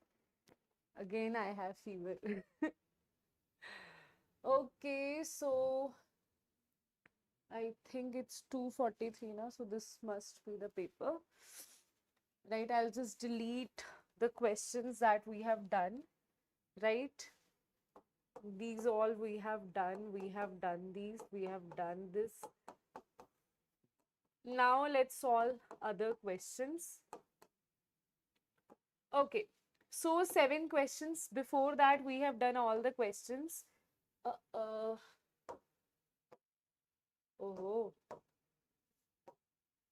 wait a minute. So observe the following reaction sequence. The question is given here where what you have to do, P with ammonia, then Q, then you have something which Br to KOH. Okay, they are saying observe the following and tell us what is the reaction. See, that we'll have to put it here. So if first you have, if let's say we have carboxylic acid, then we add ammonia, then you will have amide here. When you add ammonia, you will have C double bond O, NH4 positive, no, right? So this option is already eliminated. You will add ammonia, you will have NH2, this is also eliminated. Then after you have CONH2, that is amide. In acid, you add ammonia, you have amide. In amide, you do Hoffman bromamide degradation, right? Then Hoffman bromamide degradation will directly, this will vanish out, this COO, this C double bond O will vanish out, and you will have the formation of aniline. So answer will be A is the correct answer here, right? Okay, everyone. So what about next question here? Next question on your screen, what we have here in the following reaction. So this also I told you KMNO4, K2CR2, 7, very important these are. So what you will have here, KMNO4, KMNO4, right? That is nothing but K2MnO4. Wait a minute, this is the following K2Mn. This is not KMNO4, this is manganate. Now manganate, what it will give you? Manganate is MnO4 2 negative. It is going to give you when you add acid here, when you add H positive, disproportionation will happen. So it will give you MnO4 negative. So here the oxidation state is +6, here it is +7, and here it is +4. So you can see increase in oxidation state, that means oxidation. You can see decrease in oxidation state, that means reduction is there. So that you can see over here, right? Okay, done. So that is MnO2 and MnO4 negative is the correct answer here. It is not marked, so answer will be A is the correct answer here. Next, now this question I would say is a good question, right? Okay, so good means it is slightly on the lengthier side, right? It's not like totally out of the box, but it is not direct formula based question, right? So if you've done good practice, then you can solve this. Otherwise, you will find it slightly difficult here, right? Okay, yes. So firstly though, we will write the reaction only here. Firstly, I'll tell you what they have given. They are saying that some organic compound is there, is mixed with some oxygen, and ignited means combustion takes place. It gives this much of this, that we'll talk about later on. Firstly, I'll just write the reaction, right? Reaction is X amount of organic compound, let's say X amount I am saying, CXHY, it is the organic compound. Then this is the general formula of combustion of organic compound, that is alkane, any organic compound, X plus Y by 4. And then you have here X amount of CO2, right? And Y by 2 amount of water, right? This equation firstly you must know, right? Only after that you will be able to solve this. This is general equation. Now see what they are saying. They are saying 80 milliliter of organic compound. Now I'll write whatever they have given. 80 milliliter of organic compound they have given, mixed with 264 milliliter of O2. Okay, initially I have 264 milliliter of O2. Perfect. Now they are saying ignited. Now remember one thing. What will happen here? This water, right, on combustion, this will be formed and then it will vaporize. Like it will not be there in the gaseous state, will not be there. So that will be, sorry, a liquid, right? And they are saying gaseous mixture at NTP will be what? After the reaction occur.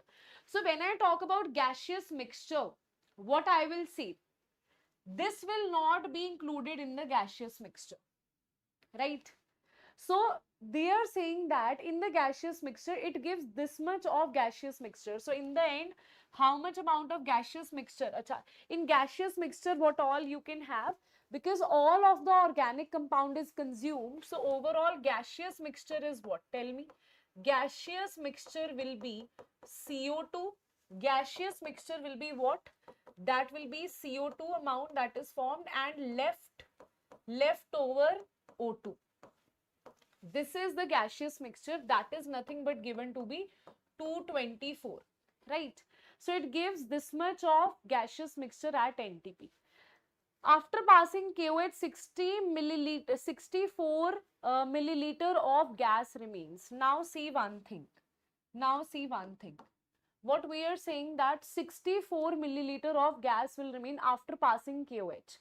So when you pass KOH from here, they are saying 64 milliliter of gas will remain, right, after passing it. Now KOH has a very beautiful thing, that KOH absorbs carbon dioxide. Now that also, so I would consider this as a good question. Okay, so here KOH is going to absorb which thing? CO2. So in the leftover mixture, that is this thing, when you have in the leftover, in the end you will have CO2 plus leftover of O2, right? That is given to be 224. Out of this, when you react this with KOH, this will be consumed. And they are saying after consuming, now this is very important point, after passing KOH 64 milliliter. That means out of all of these things, only 64 milliliter is left. Because what will happen when you will have, after you pass this with KOH, what you will have in the end? Only O2 left. And they are saying after passing this gaseous mixture with KOH, the amount that is left is 64 milliliter. That means, can I say how much amount of O2 is used here? How much amount of O2 is consumed? So here from 264, how much amount of O2 is consumed? 200 milliliter of O2 is consumed. 64 of milliliter is left. And overall gaseous mixture was 224. Overall gaseous mixture was 224. So amount of volume of CO2 will be 224 minus of 64. That will be 0. This minus 6, that will be 16, right? 160 milliliter. That means here what you had, 160 milliliter of this was formed, 160 milliliter of this, and 64 of this was left over. This is the overall gaseous mixture. 80 milliliter of it was used, right? Now they are asking you the organic compound is what, right? For that, what you will do, simply now we don't have space to write it, so I'll write it here only, right? So what you will say, that how much is consumed here? You can say 1 gram of 1 mole of organic compound react with X plus Y by 4, right? And if I talk about how do you solve the value of X, so all of the X that is coming, it is coming from this organic compound, right? So I can say that 80 milliliter is giving you 160. So what you can just apply unitary method here. 80 milliliter is giving you 160. That means the amount of X, or you can just write it here, 1 mole of it is giving you 2 mole of CO2, right? 1 mole of organic compound is giving you 2 mole of this. Or you can just directly write here one more thing, easily you can solve this by, right? You can easily see here the ratio of the, it is not 2, it is X, right? So you can say the ratio of the stoichiometry, that is X by 1. Here volume is 160 and here the volume is 80. So you can directly solve it as 2, right? Okay, what we do directly to apply unitary method, what we do directly? Directly we do, you can apply unitary method as well. 1 mole of this gives X mole of this. Then X, this means 80 milliliter will give you how many? You can solve it like that as well. That's totally your choice. I'll just solve it directly. X by 1, this is 160 by 80, right? Okay. Similarly, here what you will do, this is 1 and this is X plus Y by 2. Here X will come out to be 2 here, right? And here it is X plus Y by 4, right? Divided by 1, that will be equals to how much this you have, how much this is left, that is 64 and this is 80, right? Now you will put the value of X here, that is 2, and then after calculation you will have the value of Y, that will come out to be, wait a minute, Y will come out to be 2 only, right? So you can do hit and trial as well here, right? Wait a minute. 64 milliliter is left. We are talking about how much amount is used here, right? So we'll say x plus y, how much amount is used? 200, and this was 80, right? From there, y will come out to be 2. So answer will be B is the correct answer here. Tell me. Yes, everybody? So what I did, I just divided the stoichiometry x by 1, that is 160 is left behind and this is 80, right? Now, what about this one?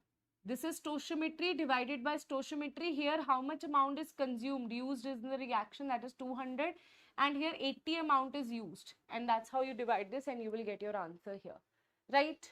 Okay, so that I would consider, yeah, it was time consuming and some new things they had asked you, right? C2H2 will be the correct answer here, right? So B is the correct answer here. Next question is, consider the following reaction. Now this is a simple based on limiting, not even limiting reagent, they have not asked you limiting reagent, they have given that this excess of HCl is used, that means this is LR. So everything, I would say this would be a lengthier question. Yeah, it is lengthier question because you have to solve every single option here, right? But if they want to make this even lengthy, what they will do, they will not give you which is your limiting reagent. First you'll have to calculate limiting reagent and then you'll have to do that, will make it even more lengthier, right? Now you just calculate this. We know that number of moles of calcium is equals to, that is 4 gram or 14 gram is given to you, divided by 40, that is 0.35 will be the answer here. Yes, number of moles will be 0.35. Yes, okay, 0.35 moles will be there. Now see, we know that firstly though they are asking you H2, so let's calculate number of moles of H2. In the balance equation, 1 mole is giving you 1 mole, so number of moles of H2 and Ca is same, right? So what you do, this is 0.35, right? Wait a minute, I'm so sorry. Wait a minute. Just give me a second here, right? Okay. So here it is 0.35. Now what you do, they are asking you volume of H2. That will be 0.35 multiplied by 22.4. That will come out to be 7.84. Right? So this is correct. This is correct. They are asking you choose the incorrect option. Right? Now let's talk about number of moles of CaCl2. 1, we can see that is also equals to the calcium moles, that is 0.35. So they are asking you mass of CaCl2. That will be 0.35 multiplied by the molar mass of CaCl2. That is 100 plus, that will be 111. So answer will be equals to 3.885, right? Sorry, 38.85. Calculation and all to better you can do, right? So this is also correct. This will be the incorrect, right? Because that is not the mass produced here. So accordingly you will answer. It was not a difficult side, but definitely only these two calculations are required and you have to solve every single option. So that will make it like, 1 minute, 1.5 minute you can solve. Now this is concept, right? Here you have proper concept. Which one of the following resonating structure is not correct? So if you see, whenever two same charges are next to each other, that will automatically make it very unstable. So this is not possible. This is not possible to have maximum stability. Here difference is there, but here you have two positive here, right? This is positive, this is two positive, this is negative, negative. So overall, definitely it is on one nitrogen, you have two positive charge, so automatically it will not be stable at all. And one more thing here, the only difference between these two, and here you have only one oxygen which has negative charge, here you have one oxygen which has negative charge, here you have two oxygen which has negative charge. Okay, so two positive here will make it unstable.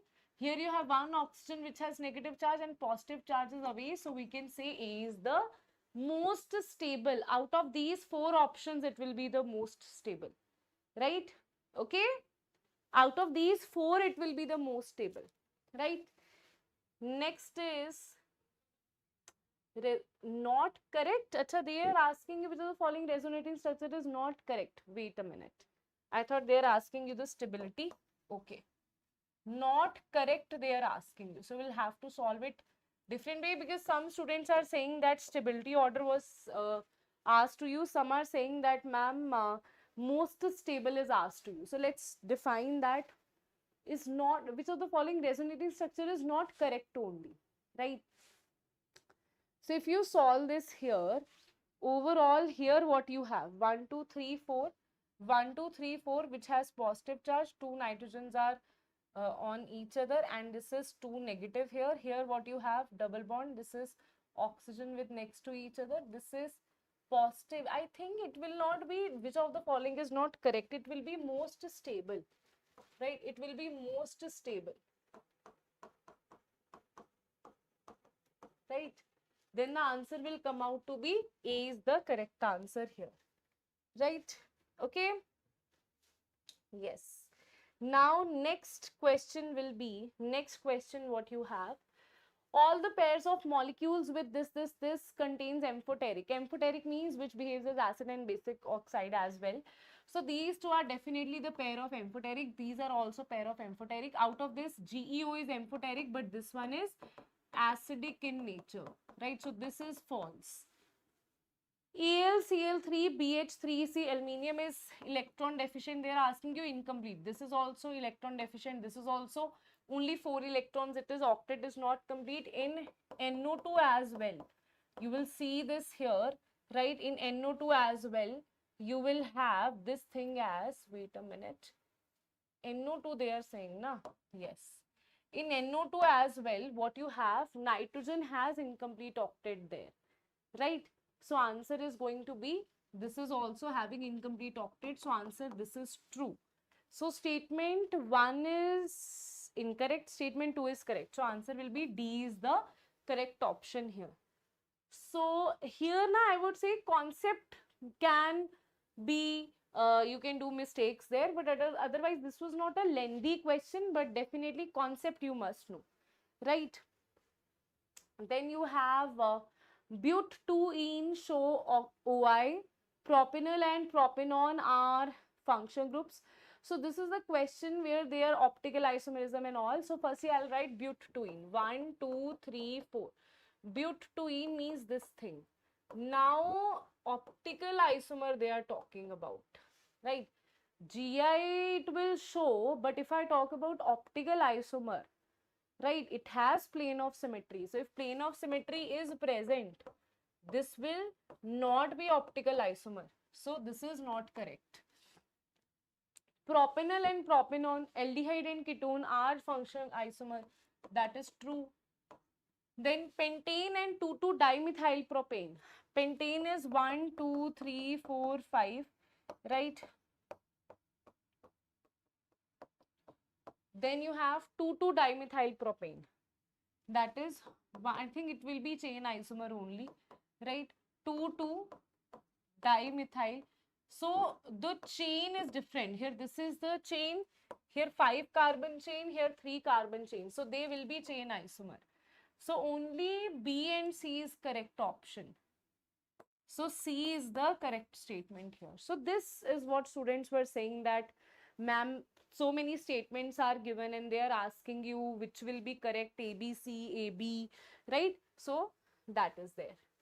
Now, next question is, okay, so this is solution chapter based on freezing point, right? So what they told you here, in this case, what will happen? Wait a minute, wait a minute, wait a minute, wait a minute. Hello, hello.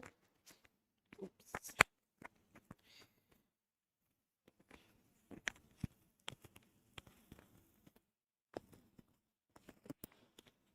Oh, I think, yeah. So here what you have, 1 gram of AB2 is dissolved in 50 gram. So firstly what I have, weight of solute is 1 gram, weight of solvent is 50 gram, molar mass of solute I don't know, right, question mark. When 1 gram of AB, so there is AB, that is 1 gram dissolved in 50 gram of the same. Is it? Here also W1 is 50 gram. Here delta TF is 0.689. Here delta TF is 1.176. They are asking you the molar mass here. KF is given in both the cases, that is 5. See here now, I really doubt this question. I think because it's a memory based question. So what I feel is, if students are saying, ma'am, paper was on the difficult side, then I don't think so. They would have asked you only this thing. I think either the ratio is asked. I think either the ratio is asked, or maybe something must be missing from it, because otherwise this information is of no use. If I see this, no doubt there are questions like that also where extra information is given, which is also not of any use. But if I see that students are saying, ma'am, it was difficult, it was lengthy, so this question is nowhere difficult or lengthy, right? So that ways I would say, maybe because this is memory based, so this kind of data will be there. I think they must have asked you the ratio of the two masses, because that makes more sense, right? Okay, so now if you see this here, molar mass, or directly delta TF is equals to, they have given Van Hoff factor is, it is non-electrolyte, so Van Hoff factor will be 1 everywhere, right? So we can say molality into Kf, that is nothing but Kf multiplied by W2 by M2. This is W1, this is 1000. So Kf is 5, W2 is 1, this is 1000. M2 is, you have to calculate AB2, and W1 is also given to be 50. So you can solve this. Delta TF is 0.689. So you can calculate the molar mass of AB2 here, and after calculation it will come out to be 145.13. 145.13 gram will be the answer. Nearest integer value will be 145. So answer will be 145 gram will be the correct answer here. Okay, yes everybody, tell me. Done? Okay. Next question is, out of the following, how many compounds have tetrahedral geometry?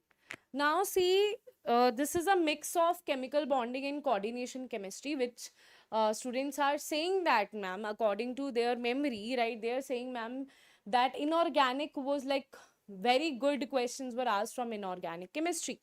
Now in this question, this is definitely on the lengthier side, right?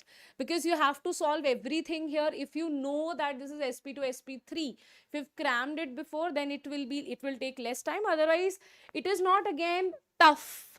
If they ask you just one compound, you can easily tell, but because there are so many compounds, that is what makes it tough. So first is NH4 positive. So we all know NH4 positive is, you have one hydrogen here. This is definitely tetrahedral. So it is sp3 hybridized. Then I talk about XeF2. XeF2 or X4, right? We know that xenon has 8 outermost electrons, 4 are in lone pairs, bond pairs, sorry. 4 electron means 2 lone pairs will be there. 4 bond pair and 2 lone pair means it is sp3d2. It is 6 is the steric number, so 2 lone pairs you have. Definitely it is not tetrahedral, so you can just mark it cross. This will be tetrahedral 1. Next is NiCl4. See, in weak field ligand, nickel is here 2 positive, that is 3d8.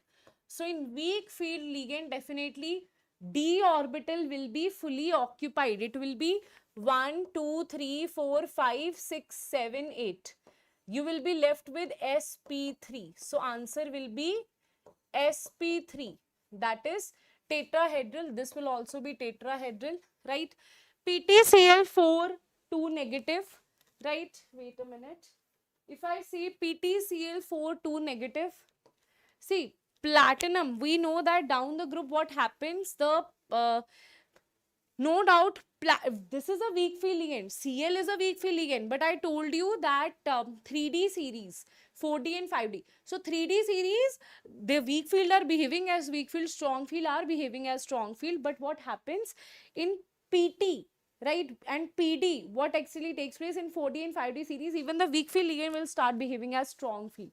So here they will all start behaving as strong field ligand, and what will happen, they will cause the pairing will be done. That is why only orbitals that will be left with is sp3, because in tetra, in 4 coordination number, either it can be dsp2 or sp3.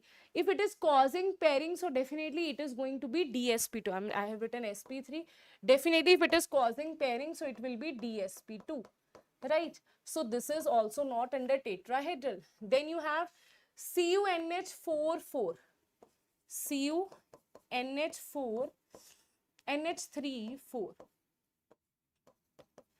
Again, this is that is, if I say Cu, right? Now in this case you have Cu2 positive, that will be nothing but 3D9. So in this case what will take place here, right? 1 2 3 4 5 6 7 8 9. So definitely sp3 is only what you are left with. So this is also tetrahedral, right? BF3, so we all know this is BF3 is sp2. How many times we have done it? Trigonal planar. NiCO4. Now if you see this here, this is nickel in 0 oxidation state, that is 4s2 3d10, right? This has 3d10, I have written 3d8 only, right? 3d8, and total it has 10 electrons here. So carbonyl, which will cause the pairing, so 1 2 3 4 5 6 7 8 9 10, again you will be left with sp3, right? So 1 2 3 and 4, right? Wait a minute. It is sp3, then you have CuNH4. Yes. Here what will happen now? Here what will happen? This was the exception. Yeah, this was the exception. This was under the category of exception. Here what will happen? Here, wait a minute. It will look like that, but after that what will happen? This electron will shift here, right? This is sp3. Now I think I have taught you this also in mock test also. I have taught you this. Yes, I have taught you this in mock test as well, that one electron will shift here, actually not here, and you will left with dsp2 here. This is important exception. Okay, this is exceptional question here, where one electron will jump here, because ammonia is such a strong field ligand with Cu2 positive that it will make it jump here. It will be dsp2. Here it will be sp3. So answer is going to be, this one is sp3, this one is not sp3, not sp3, not sp3, this is sp3, this is sp3. So total 3 you have for tetrahedral here, right? Okay, next question is, everyone. So now this also is a very interesting question, right? Because here, see, some students, because they know less, maybe because of that they will turn out to give right answer. This is very interesting, that they are saying this is some reaction which gives positive iodoform test. So positive iodoform, either it should be this, or it should be CH3, this is COH and H, and this is secondary. Now if I say, in this compound, this alcohol does not meet that secondary alcohol criteria, and this is not meeting that ketonic, you can say ketone or aldehyde should be like CH3 C double bond O. This is not meeting that criteria, so this option is eliminated only, right? Other options, let's see if they can give you iodoform test. It can give because of this CH3CO, and it can give because of this CH3 CHOH. Because of this equation here, it can give this iodoform test. This can give iodoform because CH3CHOH. Because of this thing, it can give iodoform test. So that means A, C and B can give you iodoform test, right? So by first line, so we can only eliminate one option here. Then next one is very interesting. Next is they are saying acid product formed gives tollens and iodoform. They are saying on hydrolysis with dilute. When you do hydrolysis of this reaction with dilute HCl, what will happen? There will be a product formed that will give tollens and iodoform test. So tollens and iodoform means in the product as well, either these two things you should have, and tollens test is given by aldehyde. I told you tollens is given by aldehyde, whether it's aliphatic or aromatic aldehyde, plus it is also given by hemiacetal, right, which is formed. It is also given by alpha hydroxyketone, right, that also I told you. It is also given by formic acid. So what you need to have a product that will give you tollens or iodoform test both. Now let's see. Upon reaction with dilute HCl, you know what you will have here? You already have ester. So ester on hydrolysis gives you alcohol plus acid. Iodoform will be given because of this. But how it will give iodoform tollens test? Tollens test, either of these things should be there in the product. So alcohol and acid is there. That does not define any of this criteria, means this option is eliminated. Understood why this option is eliminated here? C you are saying, but C is eliminated here, right? Okay. Yes. So this is eliminated. What about that one? What about that one? Here you have ketone and here you have this alcohol, right? But you know, this alcohol upon hydrolysis, it should give you C double bond OCH3. That will be ketone. But how can it gives you after hydrolysis also? How will it give you this tollens test? That is the major problem. So this is also eliminated. But what about this one? This will be converted to CH3 C double bond O, CH2 CH2, and this whole thing will be reduced to CH, right? Okay. So here, because this is ether, this is COH, this is ether along with alpha hydroxy. This is converted to CHO, right? Upon hydrolysis, right? Then after that, what you have, because in hydrolysis, break the bond. Here you will break the bond. You will attach OH here. Then that will be converted to CHO. Now, because of this, it is giving you iodoform test. Because of this, it is giving you tollens test. So answer will be A is the correct answer. At this also, I would consider this as a medium to tough level of question, because eliminating the options were quite near to each other. So easily mistakes can be done here, right?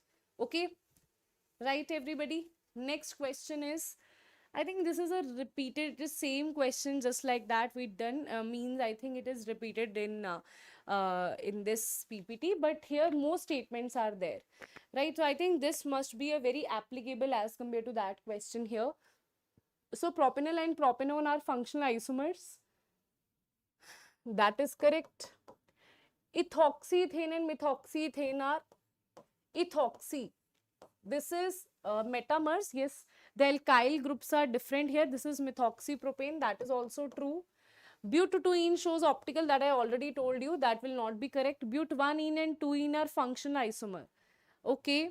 Then you have, yes, that is true. They are functional isomer. When alkene position, in fact, no. Position is different. No. Yes. Position isomer they will be. Not functional. Pentane and 2,2-dimethylpropane are chain isomer. As I told you, they will be chain isomer. Chain will be different. So answer is A, B, E. This is the repeated one with more statements here. I think this is more applicable here because more statements are given, right? We can consider this as a lengthy question, right? Okay. Acha. Let's see this heated constant volume, the change in internal energy is this. So this is basically based on your this. Wait a minute. Have I written some other question as well here? Wait a minute. Wait a minute. I think there is one NiCl4 question as well. That is also written here. Is it not included here? Wait a minute. Chalo, firstly, I'll solve this part here. When the electric that is also done in, I think, physics as well, but I'll still solve it. When the electric discharge is put on hydrogen, it emits discrete frequency on electromagnetic spectrum. That is true, right? So when electric puts it discrete frequency on the electromagnetic spectrum is done, that is true. This is from structure of atom. Frequency of helium positive of second line. So here from Rydberg equation you have to solve. We know that the frequency is directly proportional to z square 1 by n1 square minus 1 by n2 square, right? Okay. So here what is happening? Second line of Balmer. Balmer means n is equals to 2. Second line means it is going from 4 to 2. This is first line of Lyman. Lyman means 2 to 1. And here Z is equals to, for hydrogen it is 1. For helium it is Z is equals to 2. So they will be same even if you solve it here. How they will be same? For here it is, for helium it is 2 square, right? This is 1 by 2 square minus 1 by 4 square. So 2 square can come in common, right? So this is 1 minus 1 by 2 square. So this will become, this will cancel and this will be the same equation, 1 minus 1 by 2 square. And if I see this here, 1 square 1 by 1 minus 1 by 2 square. This is going from 2 to 1, 1 by 2 square. So that is the same thing that you have, right? So answer is, this statement is also correct.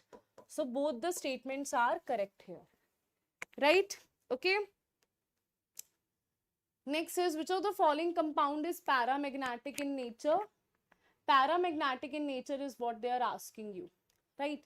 So paramagnetic in nature, see, first thing is, this is very important out of this. Water, this I told you in exceptional cases. Water in case of cobalt 3 positive behave as a strong field ligand, right? So cobalt 3 positive, if here you can do the mistake. So cobalt 3 positive, that is nothing but 3d6, right? It will cause the pairing 1, 2, 3, 4, 5, 6 you will have in the d orbital. So it is diamagnetic only, right? Then you have, this is weak field, so this will be nickel 2 positive will be 3d8. That will be 1, 2, 3, 4, 5, 6, 7, 8. So you have 2 unpaired electron. So this is paramagnetic. This is also strong field. This, if I say this is nickel in 0 oxidation state, 4s2 3d8. So 10 means 1, 2, 3, 4, 5, 6, 7, 8, 9, 10. So there will be no unpaired electron. It is diamagnetic. This also, this nickel 2 positive is 3d8. But here it will cause the pairing 1, 2, 3, 4, 5, 6, 7, 8 and 1 is blank. So you can see this here, it is again diamagnetic in nature. So answer will be C is the correct answer here, right? Okay. Now if I see this here, right, this question, wait a minute, was it this question? Yes. So if you see this question, tell mole of organic heated at a constant volume from this to this. Number of moles is given to you, right? Then they are giving at a constant volume from this to the change in internal energy. Delta U, the molar specific heat of oxygen at constant pressure, Cp is given to you, R is given to you, right? So delta U is equals to NCV delta T also you can apply, number of mole is given, right? CV you have to calculate. Very simple, huh? See, Cp is given to you, R is given to you. From there, you will calculate the value of CV. Cp minus Cv is equals to R, and they are saying molar specific. So Cp minus Cv is equals to R, and that is all of them is given in calories only. So this is also a simple question only, right? So Cp minus Cv is equals to R. You can just calculate this. The value of Cp you will calculate from here. Once you calculate the value of Cp, then put it here. Delta U is equals to N CVM delta T. Delta T is given to you, that is 10 degrees, right? Change is always degree or Kelvin, it is same only. Number of moles is given to you. You will calculate the value of CVM here and you will put it here and you will have your answer of delta U, right? Okay, tell me, is that clear? है ना? Easy question now? Yes. So this one to your now I'll see if more questions are there, right? And I'll see you all. Now exact, I think the same question is, I think, exact in physics. So either it is in physics or it is in chemistry, right? So that to, है ना? It's a memory based question, so we can just tell you that these kind of questions are there. And if you talk about for upcoming shift students, ma'am, what we need to focus on, I would say chemical bonding, coordination chemistry, stability of intermediates, GOC, right? Even mixed reactions, right? All the naming reaction, distinguished test, do important naming reaction and distinguished test. Till now, I can't see any question based on mechanism, but I can definitely see the questions, direct questions of naming reactions and important reagents. That is must from organic chemistry, important naming reactions and reagents. Directly they are asking you questions from that. And one more thing, coordination and chemical bonding should be like, you should have good like hold on that. And at this point in physical chemistry also, if you see, direct formula based questions they are asking you, right? But definitely paper is slightly on the lengthier side, but I would say it's not difficult, it's not tough. I would say, like, we always assume that physics chemistry is going to be very easy, within seconds you can solve. But acha, one more thing, percentage, Carius method, Jildal, and this Dumas method, these also you must do. Right now, I'll just call Shreyas, Namrata ma'am here for the next questions, right? So I'll just call her. Wait a minute.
Let's resume mathematics now. Okay, so we've got a couple of questions from mathematics as well.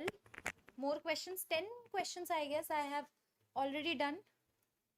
And now I'll be doing a couple of more questions. Okay, yes, alrighty.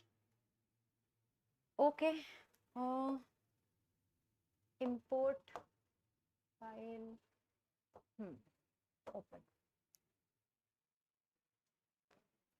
How was chemistry, by the way? How was chemistry?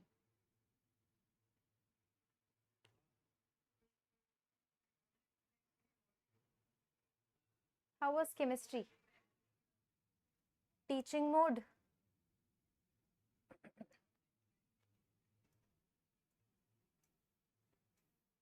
So I'll quickly skip all those questions which we have already done, okay, and move quickly towards this question, okay? See, this was a triangle related question, I guess, which came, and you know what, basic geometry related question. L1 and L2 are two lines, okay? ABC is an equilateral triangle, so this is an equilateral triangle, we can see, okay? ABC, A, B and C, okay? The area of triangle ABC is what they are asking, and this is given as 6, okay? This is 6 and this is your 3, correct? Okay. So clearly this is 60 degree. If I just try to finish the figure, complete the figure, this is 60 degree, right? And what about this? Can I take this as theta? Yes, 60 plus theta overall. And overall angle is 90. So 90 minus 60 plus theta is this particular angle, correct or not? So this is 30 minus theta. Okay, so this angle will be 30 minus theta, again this, and yes. So I guess I can talk about this particular triangle. In this triangle, sine theta, can anybody tell me sine theta? What is sine theta? Sine theta is, this is your hypotenuse, 3 by A. Okay, and in this big triangle, can anybody help me out with this big triangle? This big triangle is, okay, this is again A and this is 9, okay. So perpendicular, so 9 upon A is equals to 9 by A is equals to, so this and this I need to figure out. So 90 minus, so this is again 60 plus theta. So sine 60 plus theta, correct? Two things we have got. Now we need to solve this for A. See, theta and A are unknown. Two equations, two unknown. So we can solve for A, everybody. Yes. So 9 by A is equals to now sine A plus B, sine 60 degree, root 3 by 2. Okay. Sine A cos B plus cos A sine theta. Sine theta is 3 by A. Okay. So now from here we can say that this is going to be 3 by 2. So 1 by A, if I take common 1 by A, so this is 9 minus 3 by 2 is equals to root 3 by 2 cos theta. Okay. So 9 2s are 18, 18 minus 3, 15 by 2, right? So 15 by 2 cos theta I am getting it, right? So this is 15 by 2A and this is equals to root 3 by 2. 2 cancel cos theta. Now cos theta, can I just use it from here? Cos theta, let me just do this, 1 minus sine square theta, so 9 by A square. So if you are going to solve this for A, squaring both the sides, square it out. Okay. So 225 by A square, okay, squaring both the sides is equals to 3 and 1 minus 9 by A square. Okay. 3 sevens are 21, 3 fives are 15. Now if you're going to solve it, the value of A you will get, once you get the value of A, area of equilateral triangle is root 3 by 4 side square. Okay. So A square you will get, the value of A square is 84 from here. Okay. A square, if you calculate, it is going to be 84, and if you put it, root 3 by 4 into 84. 4 ones are 4 2s are 21 root 3. Where are you? Option C. Yes. Okay. Alrighty. Getting it? Give me a big thumbs up. Okay. So this question, I would say that not very difficult, but moderate level question, because some trigonometry is required which we are not used to. Okay. All right. Then moving on to the next question, and let me find out the next question because we have already done a couple of questions. Binomial theorem. Okay. And this question is related to coefficient of x, x square and x cube, right? So coefficient of x, let's find out coefficient of x. Coefficient of x is minus 56. Okay. And from here, if you see, x you will get if you multiply bx and 1. So b is the coefficient, and one more time you will get fx if you multiply c by this. So minus see 26c1, right? See, understand. 1 minus 2x power 26. If you expand, what will you get?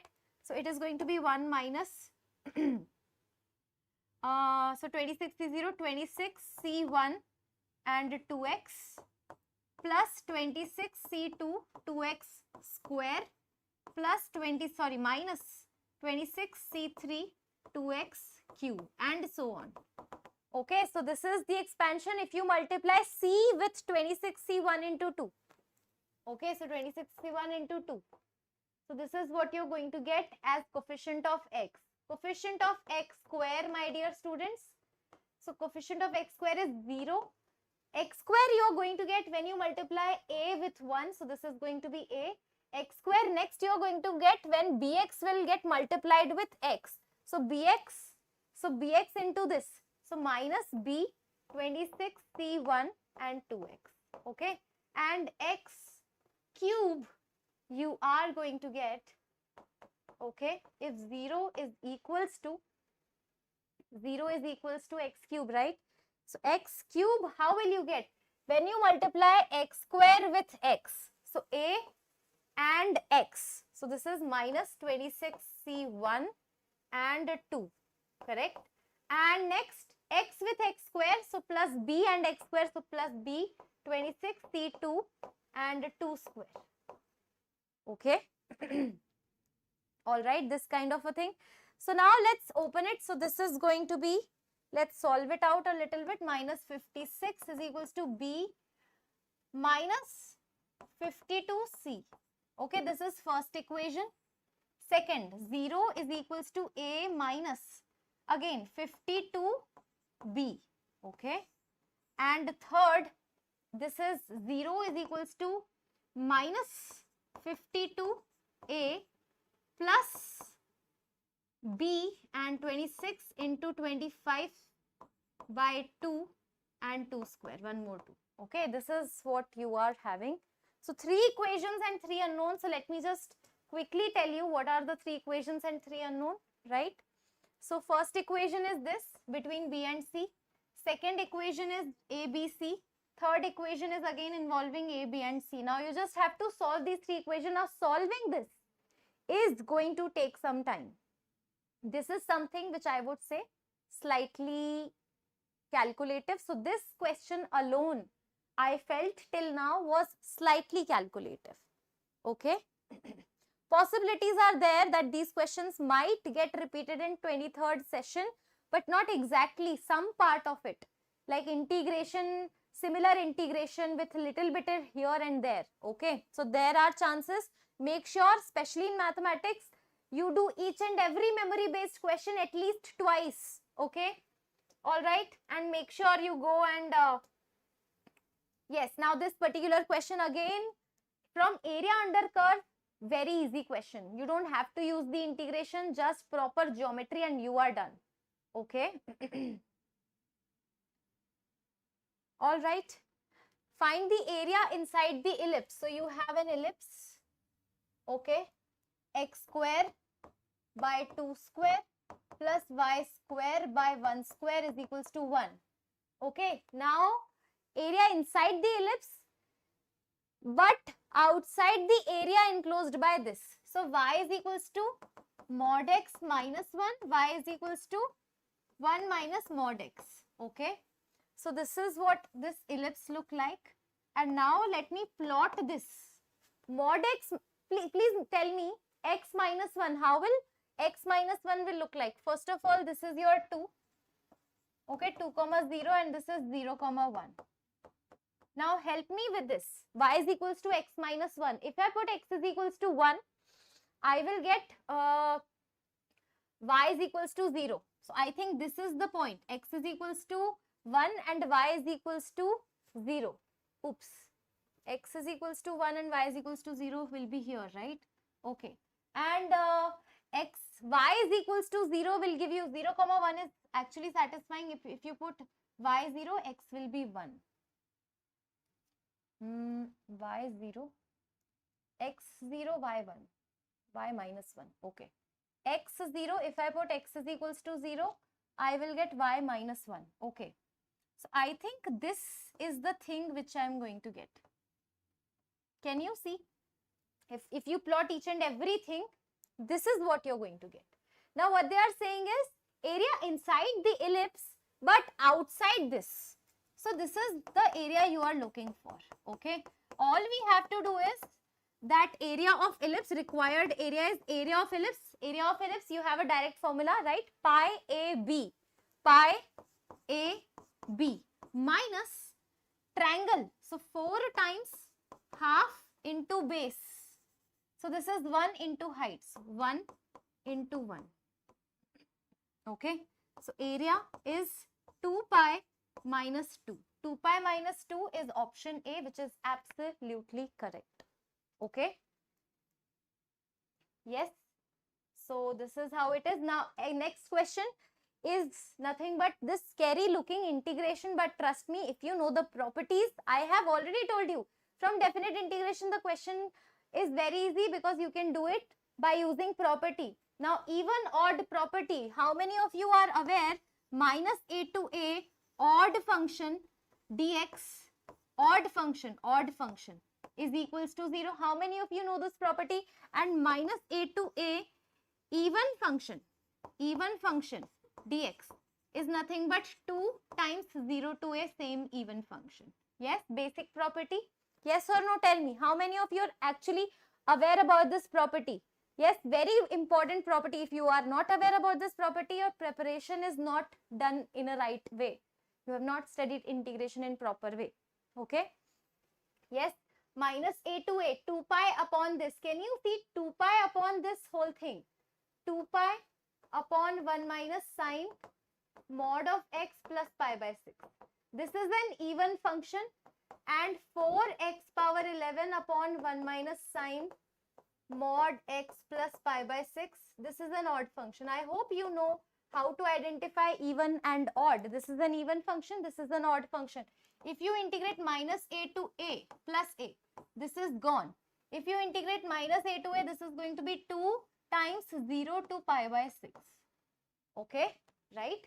Now 4 pi, if I take common, this is 0 to pi by 6. Now in 0 to pi by 6, mod x is x only. Mod x is x only, right? So this is 2 pi 1 minus sine whatever argument. Okay, now I am going to rationalize. So this is 1 plus sine, same thing, and 1 plus sine, same thing, dx. Okay, 4 pi 0 to pi by 6, 1 minus sine, 1 plus sine, 1 minus sine square. So that is going to be cos square x plus pi by 6. Okay, and this is 1 plus sine x plus pi by 6 dx. Okay, now if you separate, it is going to be sec square. Integration of sec square is what? Tan, right? So integration finally, I am deleting this. Integration finally, my dear students, integration of sec is going to be what? Sec square is going to be tan. So 4 pi is already there. This is tan x plus pi by 6 plus.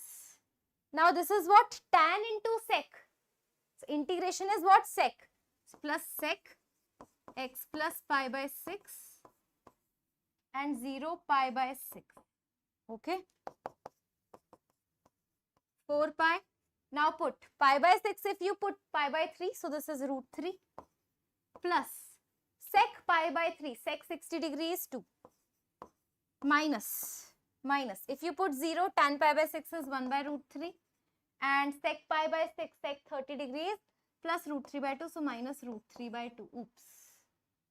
What am I getting? Value of the integral. Huh?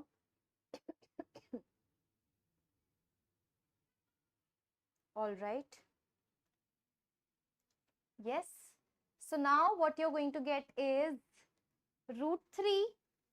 What is this, by the way?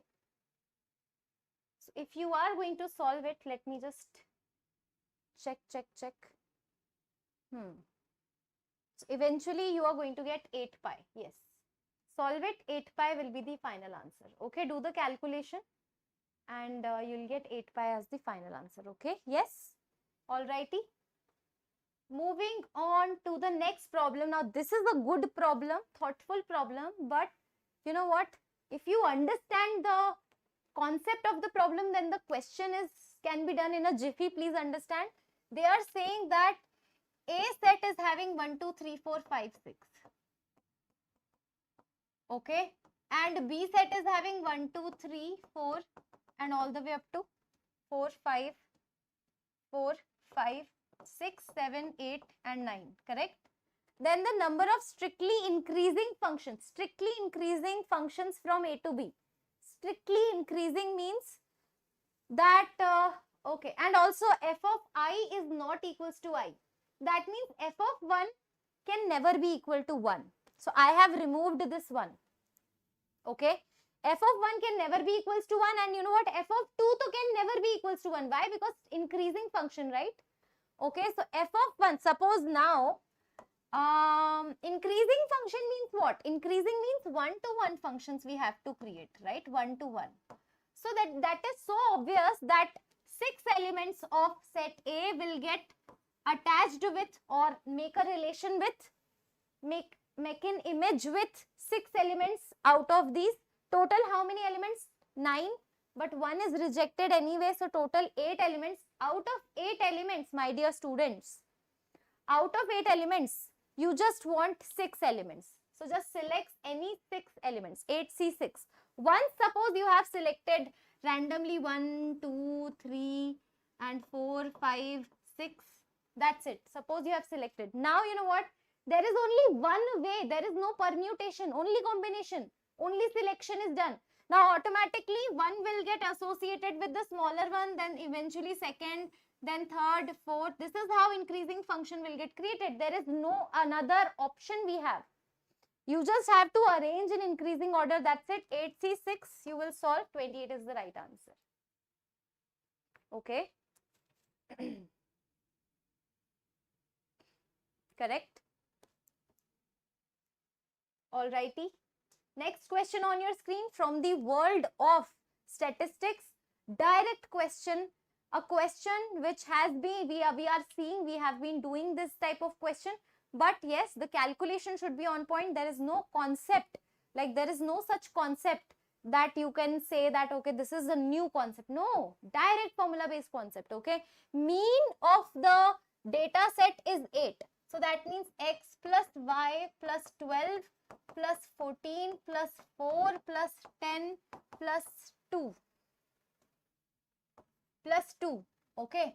Whole upon mean 1 2 3 4 5 6 7, 7, right? 1 2 3 4 5 6 7, yes, is equals to 8, correct. So x plus y you will get something, okay. Calculation. Now variance is what? 16. So 16 is equals to what? X square plus y square plus 144 plus 16 plus 100 plus 4 whole upon 7 minus mean square. Mean is what? 8, 64. So here, from here you will get x square plus y square is equals to something. 2 equations, 2 unknown, right?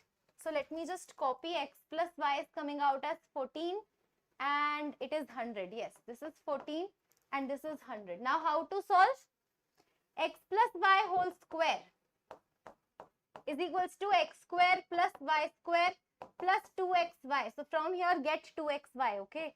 So x plus y whole square, 14 square is 196 is equals to 100 plus 2xy, okay. So 96 by 2, 96 by 2, 48. Yes, xy is coming out as 48. So xy is equals to 48. Please understand now, sum of two values is 14, product is 48. Think about it. 8 6 are 48. So 8 comma 6 could be one pair, which is actually true. So 8 and 6, 8 is x and 6 is y. So 3, 8 minus 6. 8 3s are 24 minus 6, 18, option A. Not a very calculative also, okay. I think this time they have made sure that calculations are not heavy. Okay, another question from the world of conic section. Yes? Conic section.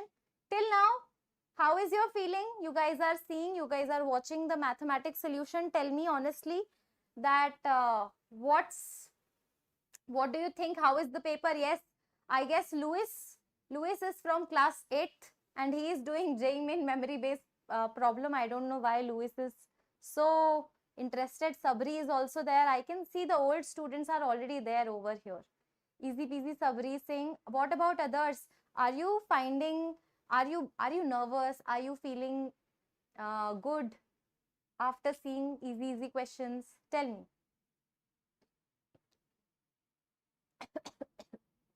Maths paper was easy, right? See, moderate, not good in math.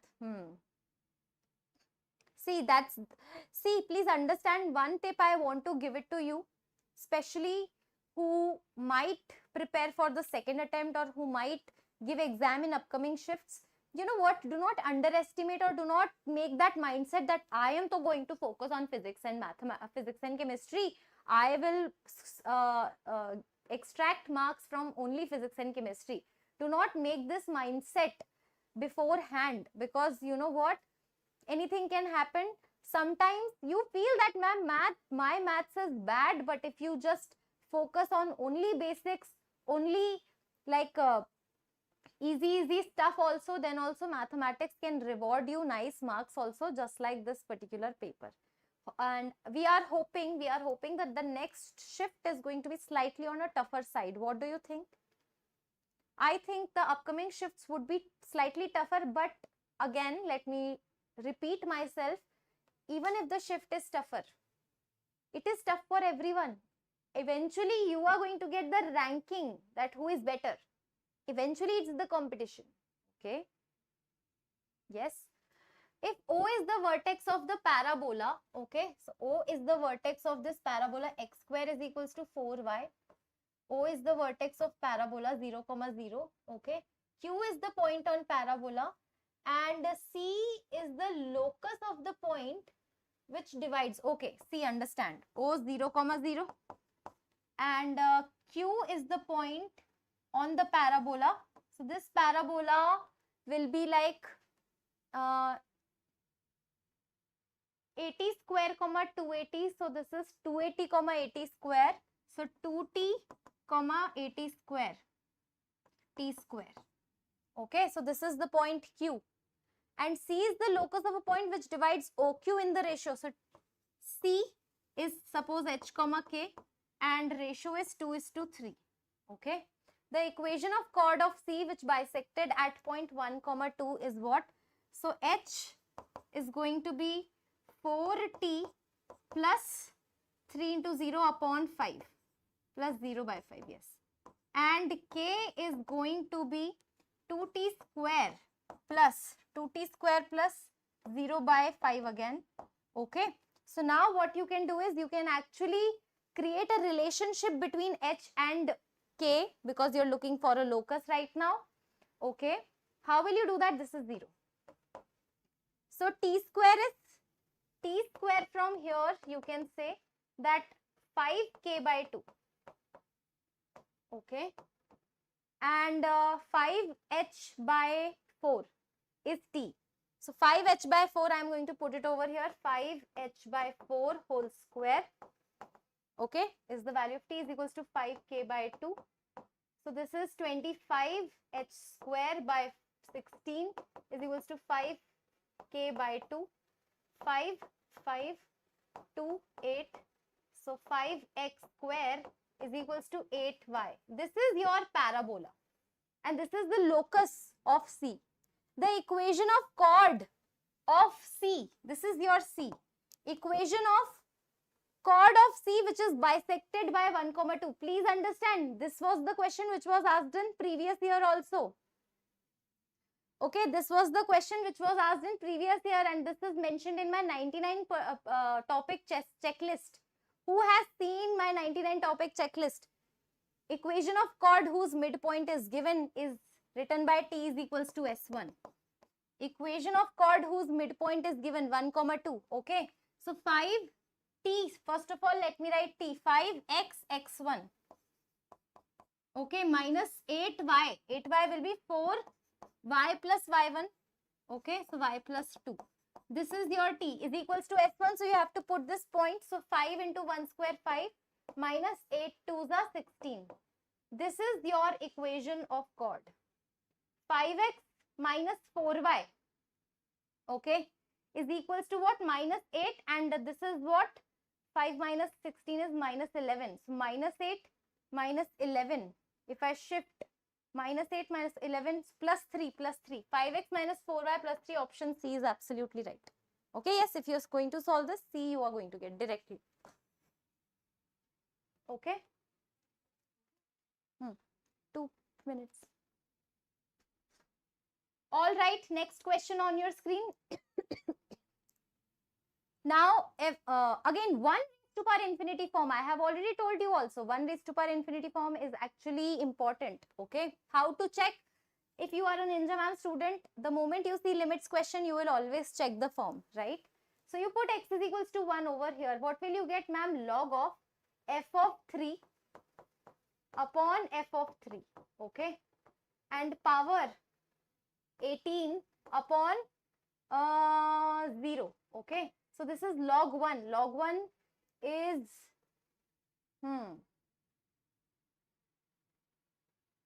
1 raised to power infinity. Log of 1 raised to power infinity. Okay, so this is going to be log of. Now how to solve 1 raised to power infinity? How to solve 1 raised to power infinity? F of 3. Okay, I think there is f of 3 is 18. F double dash. Is the question correct? Let me check, huh? I guess this question I need to check a little bit. Is there any f dash or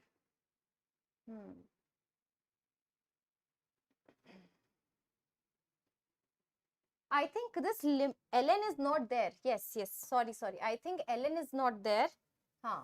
Now this is 1 raised to power infinity. Yes, absolutely. Okay. So 1 raised to power infinity. Now what to do? The power will come in front, 8 upon x minus 1 whole square. And you know what? You have to subtract 1 from it, f of x plus 2 upon f of, so minus f of 3 upon f of 3. Okay, this is what you're going to get. Limit x tend to 1. Okay, upon f of 3. X minus 1 whole square. Okay. All right. Now, I think this is a 0 by 0 form. L'Hopital can be applicable. F of 3 is 18. So, we can actually cancel it out. E power. Now, let's apply L'Hopital f dash x plus 2 upon 2 times x minus 1. One more time, we have to apply L'Hopital e power f double dash x plus 2. And this is 2. Okay. So, e power f double dash 3. So, e power 4 by 2. So, e square. E square is the answer. And you know what? Now, if you take logarithm, I think this log is already there. Now, in the end, you'd have to take log. So, first of all, we have not considered the log. Now, if you take log 2, 2 is absolutely right. Okay. All right. Yes. Next question. Is it there? Yes. Now, this question again, ninja technique can be applicable over here. Domain of this function. What is the ninja technique, my dear students? 2x minus 5 upon 11x minus 7. You have to add 1. You have to subtract 1. Okay. And make it less than or equals to 0. Alright. Now we have 13x minus 12 whole upon 11x minus 7. And we have this 2x minus 5, so this is minus 9x, and 7 minus 5 is what? Plus 2, less than or equals to 0. If I multiply negative sign, 13x minus 12, 9x minus 2, greater than or equals to 0. So 2 by 9 and 12 by 13. 2 by 9 and 12 by 13 from here you will get, okay. And sine inverse, so 2x square, again sine inverse, so 2x square minus 3x plus 1 lies between, sorry, I told you add 1 and then subtract 1 less than or equals to 0. So 2x square minus 3x plus 2, and this is what? 2x square minus 3x less than or equals to 0. Let's talk about this. 9 minus 4 to 8, 8 to 16. This is always positive. So only this, 0 and 3 by 2. So lies between 0 and 3 by 2. Okay? Yes. If you take, can you see domain is given? If you take intersection eventually, finally, your A and B is going to be 12 by 13. Yes, 12. Can you see? 12 by 13 to 3 by 2 union 0 to 2 by 9. So this is your A and this is your B. If you put the value of A and B, you will get the answer. Yes? Okie dokie. All right. Yes. So I guess we are done with mathematics part, and let me check. This ninja technique is applicable for sine inverse and cos inverse. Yes. Okay, now let me check whether Shreyas sir is having any physics question, but mostly he has covered maybe one question he might be having. I am not sure. If not, then we'll meet in next shift. Okay? Yes?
Okay, so everyone, let's discuss the last question of chemistry, right? Yes. So if you see this here, if you see this question here, wait a minute. Wait a minute. Okay.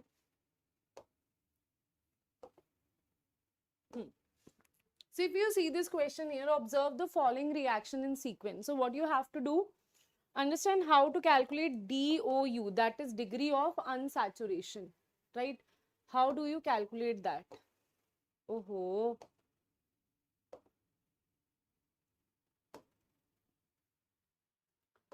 degree of unsaturation is calculated how? Simply, degree of unsaturation is 2 carbon plus 2 plus N minus X minus H, all of this divided by 2. So when you apply this here, degree of unsaturation will be 4 into 2, 8, 8 plus 2, and hydrogen 8 minus, so it will cancel out, it will be 1.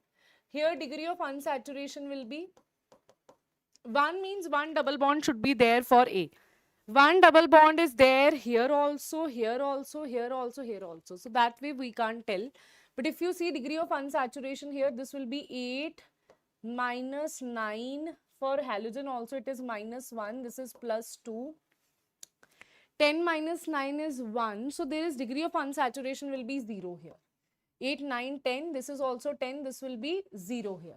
So we can say that here degree of unsaturation is 0, means no double bond should be there in B.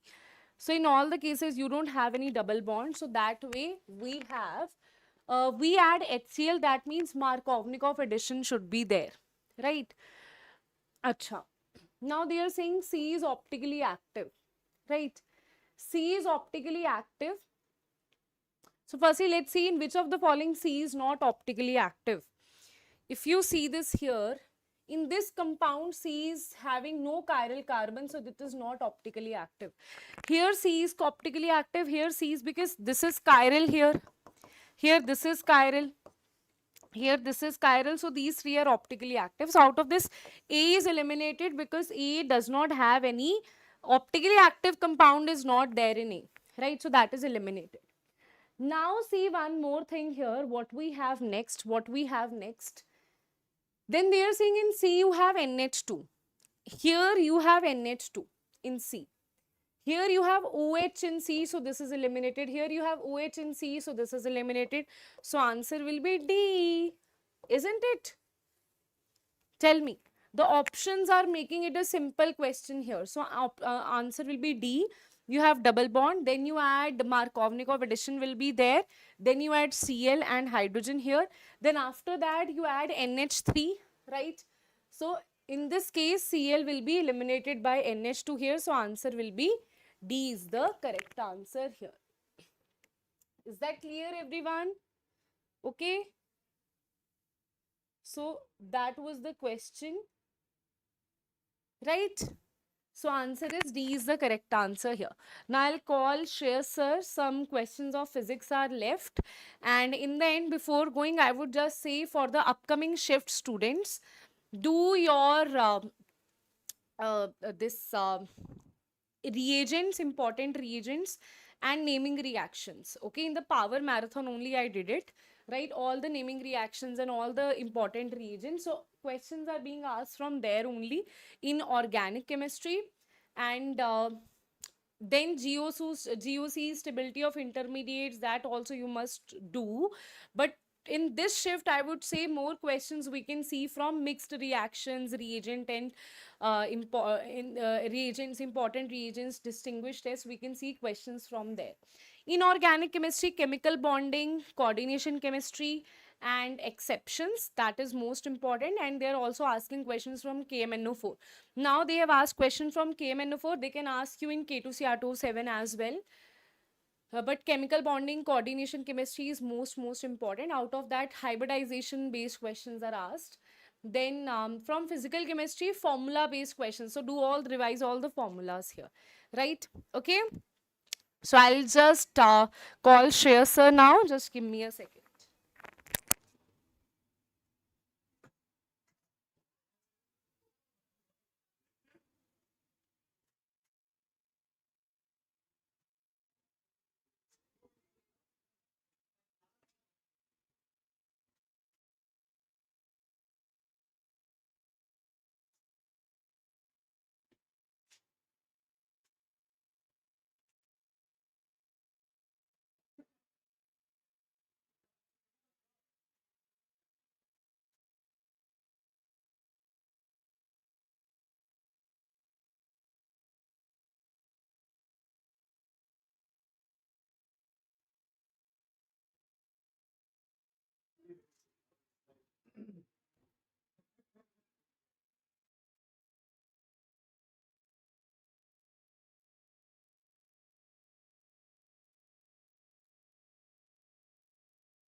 One second, guys. There are just 3-4 questions which have come up new in physics. I'll just discuss them also. Just one second. I don't know why it is not changing.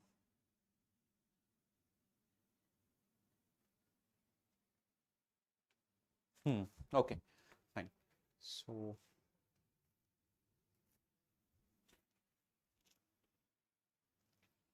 something is wrong.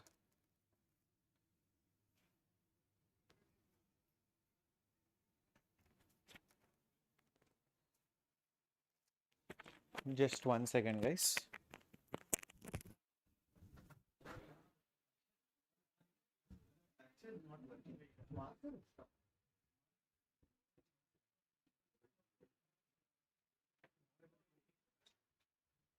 Go to this.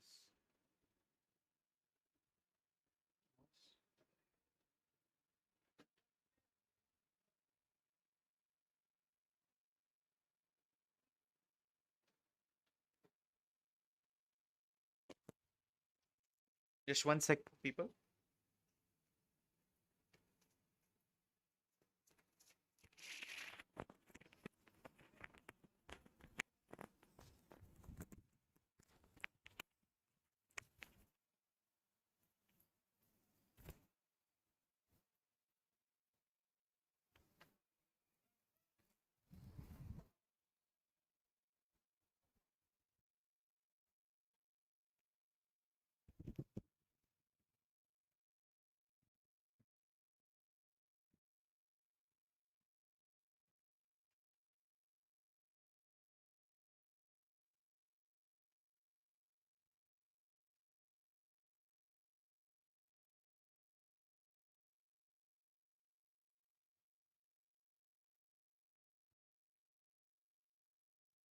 What? J English.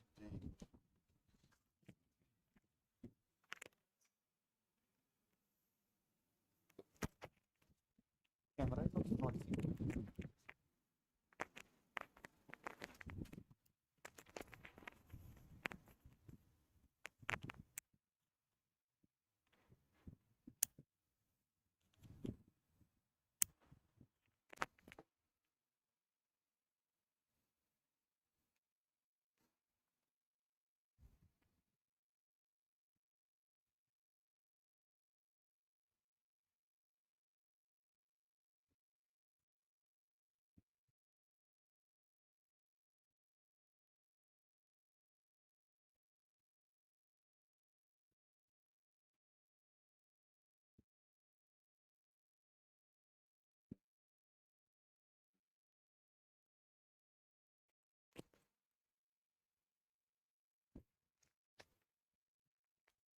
One second, there is some issue. I know you guys can't see me, the screen is blank, but the audio is going out. Just 1 sec, we are trying to fix it.